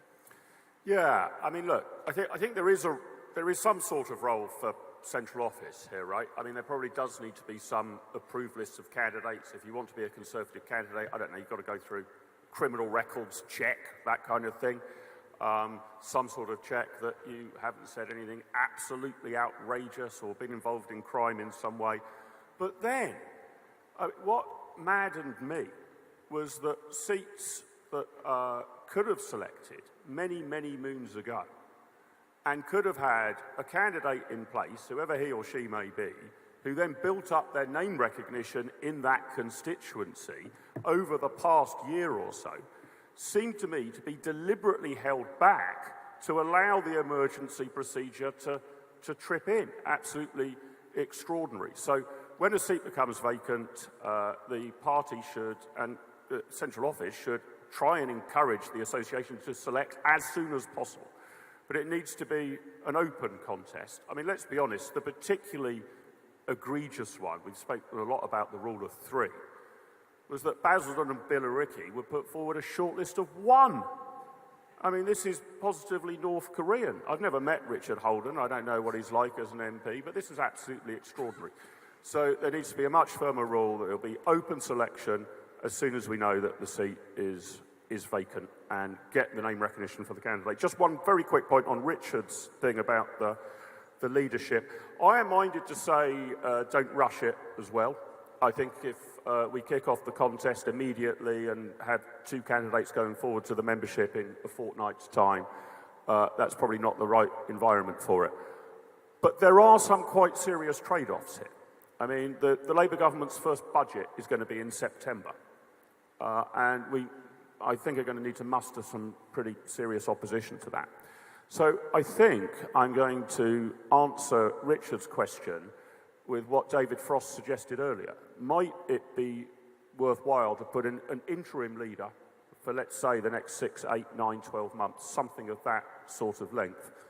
Not the current leader, not the deputy leader, an interim leader who would not be a candidate in the subsequent election, but can ensure that we can muster some opposition to this Labour government from day one, rather than delaying it for 6 months until our leadership election is complete. I'm going to just take more and I'll come to you. Yeah. Yes, I just on the last point first about the leadership, I worry that I don't want to get too far away from this disaster, because I think certain MPs, especially on the left, rival David Starkey on rewriting history. And Finkelstein of the Times and others are already at it, you know, trying to blame Liz Truss and it's all Brexit and Boris and all of this, when it really wasn't. So I'm happy to have it sort of, you know, by the party conference. I think we have to get on with it. I don't think we need 6 weeks. I don't think we need 6 weeks of hustings like last time. It can be compressed. We know who these people are. We know broadly where we are. On the other point the gentleman made, and it's relevant to Basildon and Billericay, emergency measures have two strands to them. The first one is a short list of 3, but actually in the last 48 hours, that can come down to 1, which is exactly what they used to get Richard Holden accepted or selected by Basildon and Billericay. And what happened then, allegedly, is all the activists went off and helped other seats. So that's why he got a majority of 20, and he was lucky to get a majority of 20. But that seat was actually made available in October last year when John Barron stood down, exactly Mark's point. And why was it held back? And who decided to hold it back? Like a couple of cards, and the various other seats were affected as well. And that is a disgrace, and there should be an inquiry into that, and I'm glad he's gone, frankly. Right, if I could take another 3 questions. If we could go to Lance, and maybe if we could get a microphone to this gentleman here, and the lady here afterwards. If you can give your name and whereabouts you're from, that would be great. Thank you very much, Annunziata Lance Foreman.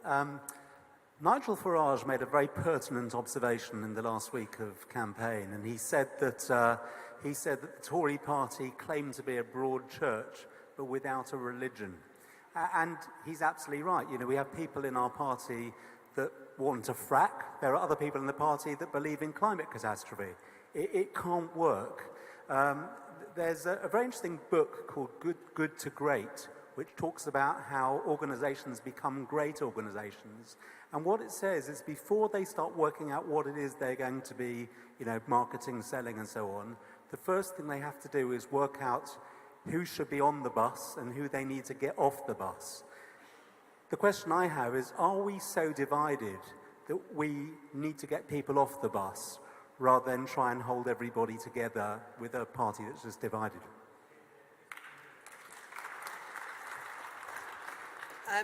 And your name and whereabouts you're from too, please. Thank you. Andre from South Islington. Do our speakers agree that a primary reason for the Conservative loss is party disunity?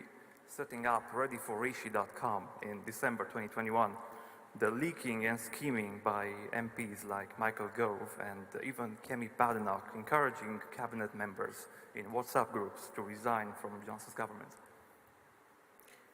Thank you very much. And the lady just here. Thank you very much. No, I was just quite interested seeing how the results came in on the night and the results of the Liberal Democrats. And actually, today, obviously, we've been talking very much about the reform movement and how we take that position on the right. But I was looking throughout the campaign, and it was quite difficult being on the doorstep to remind people that actually Conservatism needs to be compassionate, caring Conservatives. And particularly when the Liberal Democrats got their results, thinking about their policies on social care, just how we're going to prove to people that we are caring, compassionate Conservatives, really aware of those things, those real things that are really hurting people, the long waiting lists, the difficulties seeing doctors, and social care packages, particularly for people that need extra support. So that's something I'd be really interested in, well, with hopefully popular conservatism to exist. I think that message of caring, compassionate Conservatives needs to really come through. Thank you. And if I could have one more. The gentleman at the back, if we've got a microphone.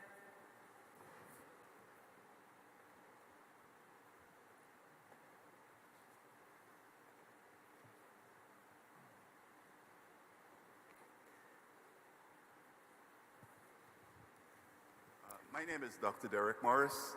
I came in from California to make Britain the new Greater Britain. I've submitted pages of policies to the committee. I think it's useless. We need to get rid of that.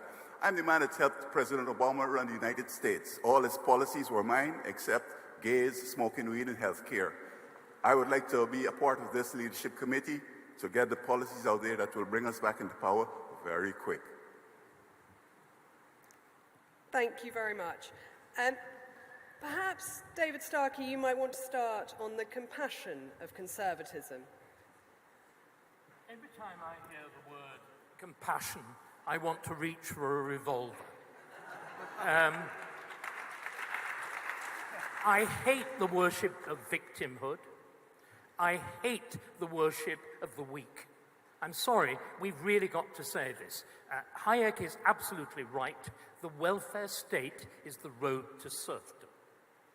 Welfarism is incompatible with freedom and economic success. It really is. It is also leading directly to budget collapse, inflation, and the loss of confidence in our currencies. And this fact will be driven home. This fact will be driven home by the catastrophic failure of this incoming government. In other words, I'm sorry, I understand. Again, let me use brutal terms. Woke is essentially a form of female caring gone wrong. It is a parody of Christianity's concern for the weak.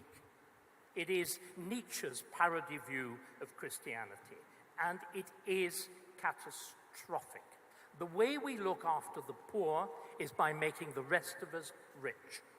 It's very, very simple. Not all the welfare in the world has taken people out of poverty. It is this. The Middle Ages was built on an idea of charity. Most people, apart from a handful, were desperately poor. It's the astonishing multiplication of wealth that came from freedom and capitalism and enterprise that has lifted not simply the poor in England, but the poor throughout the world.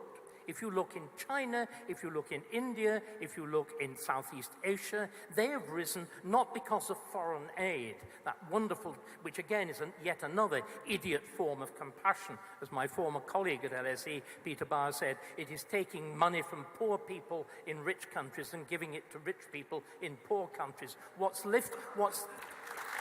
lifted them out, what has lifted the world out of poverty is freedom of enterprise, freedom of thought. And do you know what? These things do carry also fundamental forms of social responsibility.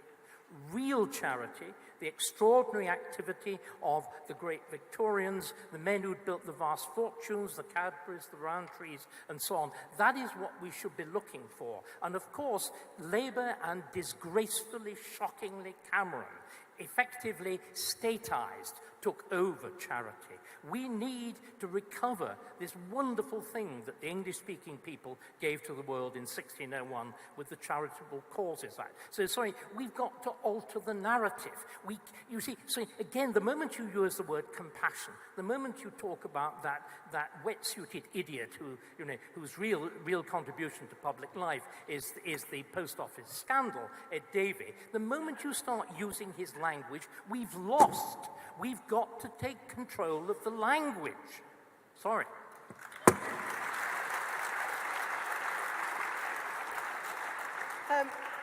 Mark, perhaps you would like to address the question of whether the Conservatives are a broad church with no religion.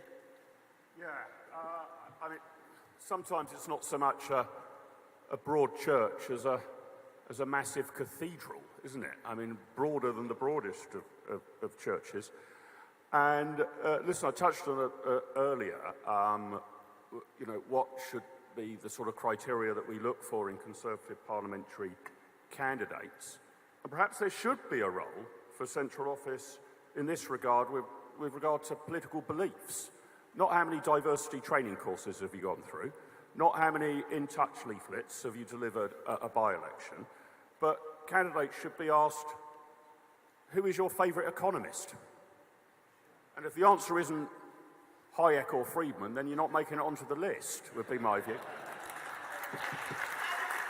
Adam Smith. I'll allow in Adam Smith as well. That's about as broad church as I go. So, you know, we should be broad church. We should allow both the Austrian school and the Chicago School of Economics to live happily side by side with each other in the Conservative and Unionist Party. But you know, one of my biggest worries is a good number of Conservative candidates and Conservative MPs would probably give the answer Keynes, or possibly even Marx.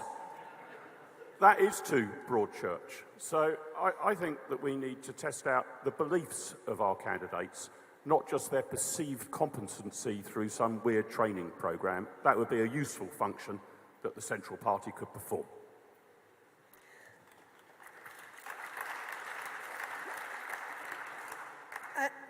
David, perhaps you would like to answer Craig's question. Yeah, I think you're referring to the WhatsApp with Kemi saying go, go, go to the other ministers. Is that what you refer? Yeah. It's actually one of the CDO lords, Lord Greenhow of London. He was deputy mayor with Boris. He put that out, and it does show a very childish behaviour where she's encouraging other ministers to resign to bring down Boris. And I think that's pretty shameful, actually, and will be held against her in this leadership battle. Do you want me to respond to Lance? Lance, nice to see you here. I was just going to say, it's interesting, like broad church, etc., and how we work together. There's a wider issue about how we work together. I'm thinking at the moment that we might end up where we did in the referendum, which is you have, you know, the same aims, Reform and us, but we go about it in different ways. And Nigel is so good at the grassroots, which is what the Go movement did in the referendum. And, you know, Conservatives are better at parliamentary experience and, you know, that sort of level. So we might end up kind of working together. And I think talk of any merger, whatever, is premature. And, you know, I know Nigel actually did the right thing in 2019, and he got a lot of grief for it, for pulling out in order to get Brexit done. And I respect that, and I don't think we just rush into deals, you know, because that's unfair on Nigel and Richard Tice. You know, I think working together in some kind of harmony would be good, and see what happens next.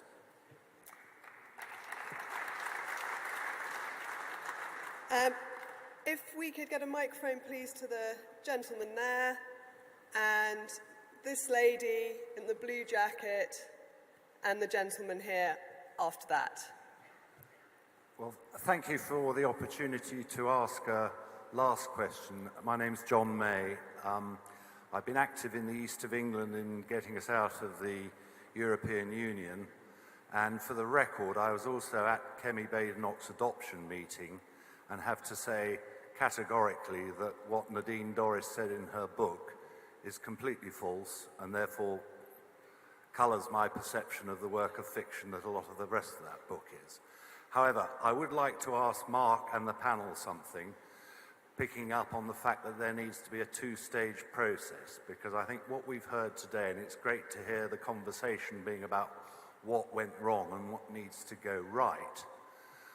I have a business background, and to my mind, the Conservative Party is very close to a business that's gone politically bust. And for that reason, is it the view that the first thing we need to do is to fix what's wrong before we can appoint a chief executive who's actually going to get the company, if that's the right analogy, back to a stage where in 5 years' time, people will consider voting for it and buying what the Conservative Party has to offer? Thank you. And Madam? Caroline Strafford from Beaconsfield. Could we agree that everyone working at CCHQ is a member of the Conservative Party? We were told by a deputy chairman of the party that a director voted Lib Dem at the previous general election, not the last one. So let's clear out the Lib Dems.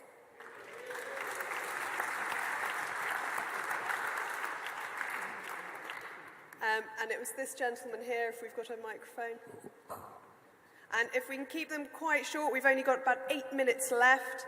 We will get through as many as we possibly can. Thank you very much. Simon Forthorpe, councillor from Bromley, the only free speech council in the country. And we are leading the way at a local level. And I just wonder from the panel, what else can we do at a local level to lead the way and show that conservatism can work? Thank you, and this gentleman. Yeah, my name's Andre Camilleri, and I'm a county councillor from Nottinghamshire, Mansfield in Nottinghamshire, the hotbed of reform. Just going back to the leadership, if we leave the leadership for 6 or 8 months, that will take us into county council elections, and we'll get whitewashed at the elections, especially where I am, in Mansfield and Ashfield. Reform is strong there. I've already been contacted to join them. They're looking for people like me to organise and get ready. Now, if we dither about and don't get the job done, because that's what we're good at, talking about not getting the job done, we'll get whitewashed at next year's county council elections, and we'll have nobody to speak up for us anyway. Thank you. And what would you do? What would you suggest that we do to counteract the reform problem? Perhaps if we start with the last first. Andrew, would you like to address the timings again, but with reference to the very important county council elections? We also have them where I live in Lincolnshire, and I know this is a big concern for many people. Yeah, as in what is going to happen next year and countering reform. Yeah. Well, I think what the Conservative Party has got to be is conservative again. It really is as simple as that. I mean, Caroline Strafford made an excellent point. You know, I mean, in Parliament, we've had a parliamentary party that would be much more at home with the Liberal Democrats or with the Blairites. They're simply not conservative. And of course, if you cast your mind back to late 2005, a certain David Cameron was elected leader of the Conservative Party. He came up with his A-list. He came up with all sorts of candidates that he wanted to push forward to try and present the Conservative Party as being a broad church. And they simply weren't conservative. I didn't recognise them as conservatives, and it's hardly surprising that the party has got itself into this situation. So I heard, I think it was Mark's speech right at the very beginning, where he said that nature abhors a vacuum, and certainly that applies to politics. And I'm afraid, you know, when the Conservative Party decided to stop being conservative, it just left the pitch, allowed reform to take its place. And it's hardly surprising that we are where we are. Mark, John asked if we were a political party, it looks like we're going bust, should we fix the company before getting a new CEO? It's an interesting analogy, John. Good to see you. But I actually think that it's the job of the new CEO to fix the company. I don't think you put it, that's the way round it needs to be. I want to hear from the leadership candidates whenever they emerge, whoever they might be, what is their plan to fix the company? We haven't gone bust, but, you know, our share price has fallen through the floor, right? And it's not obvious that how much lower it could go. So it seems to me the point of the leadership election is to find the leader who can turn this tank around. And that's what they should be held to account for. They will need a number of other skills as well, good parliamentary performers, good on television, that sort of thing, good policy thinker. But the urgency now is to find a leader who can stem the bleeding and rehabilitate the patient.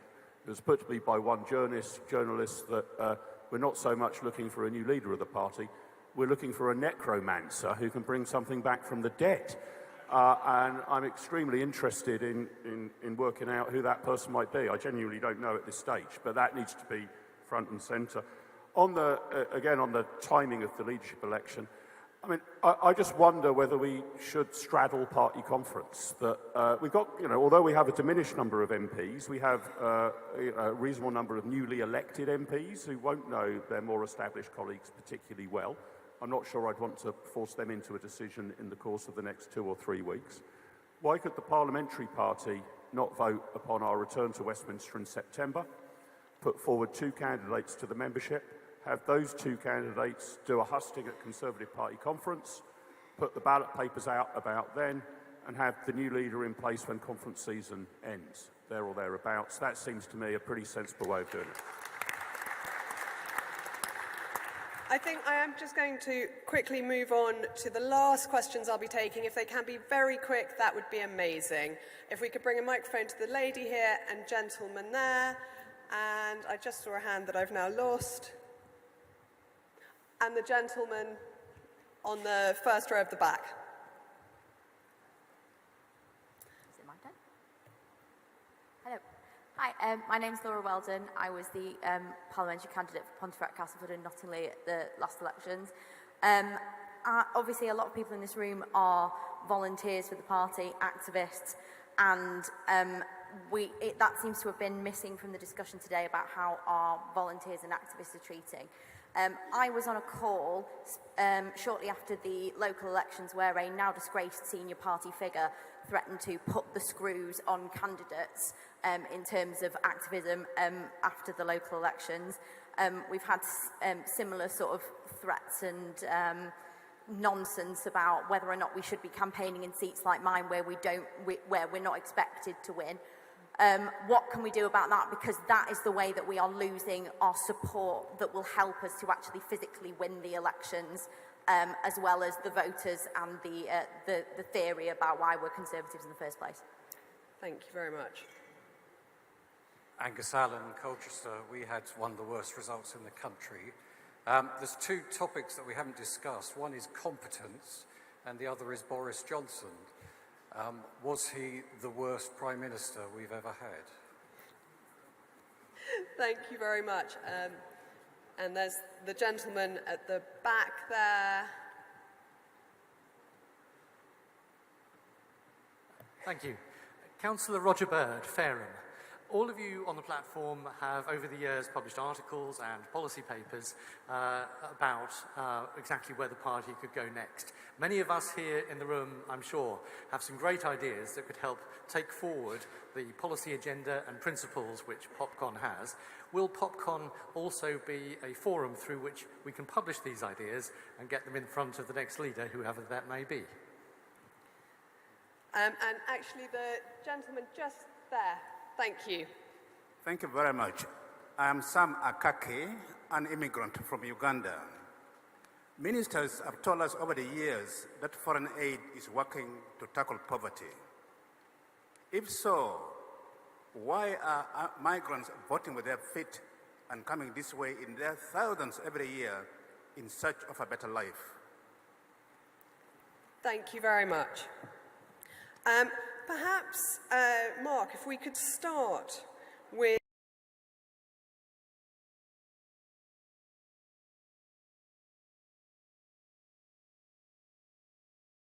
feed in their ideas. Yeah, Roger, it's an interesting point, and I don't want to say no.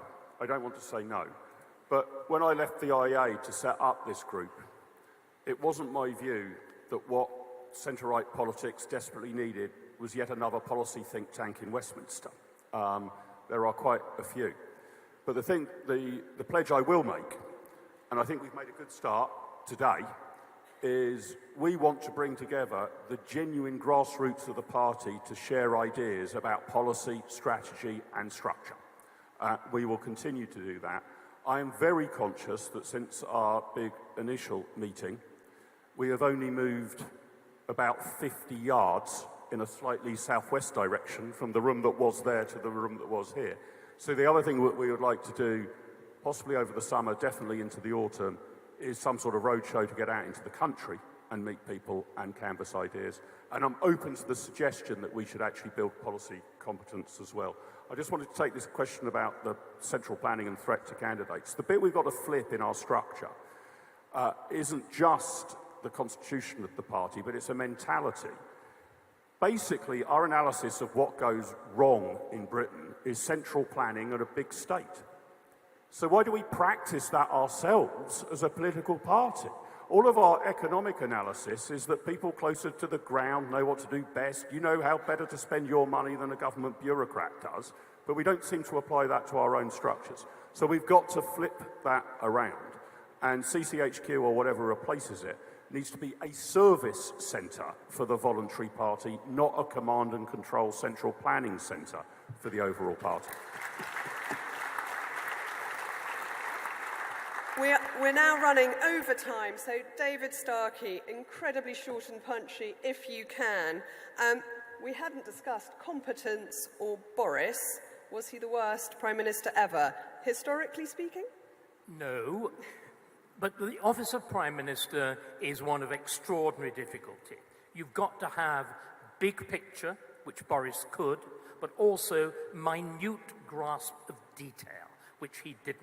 And finally, you've had a certain steadiness, work ethic, and sense of public responsibility, all of which were 1,000 miles from him, despite the fact that he's one of the best educations in the world. Can I just quickly come to what I think is the key thing we should be taking away from this? We've heard a lot about party organisation.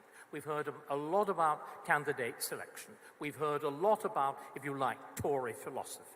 What we need to see at every level of the party, its MPs, its constituency organisations, its student organisations, the lot. We should recognise we're about having fun, we're about ambition, which, contrary to Nolan, I think is a very good thing, but above all, it's an educational thing.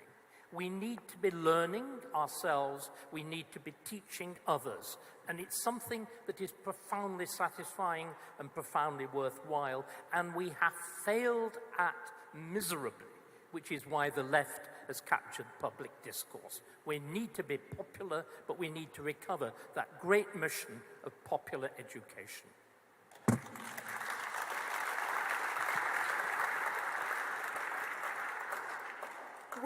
We are desperately out of time. I think it has been extremely useful for everyone up here to hear from all of you, as I hope it was for all of you to have heard from everyone here. There are a lot of takeaways from today. There is no ability to gloss over quite how profound a change we are going to have to go through. We abandoned not only our voters, but our members. I thank you all for standing by us, because I'm not sure we deserved it. I think our leadership let every single one of us down, and they let our country down.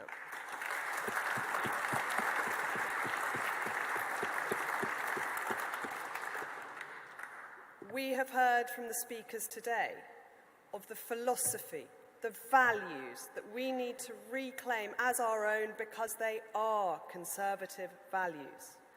We have heard about the failures of CCHQ, bullying candidates, choosing inappropriate people for seats that didn't want them, railroading volunteers into doing their bidding not successfully.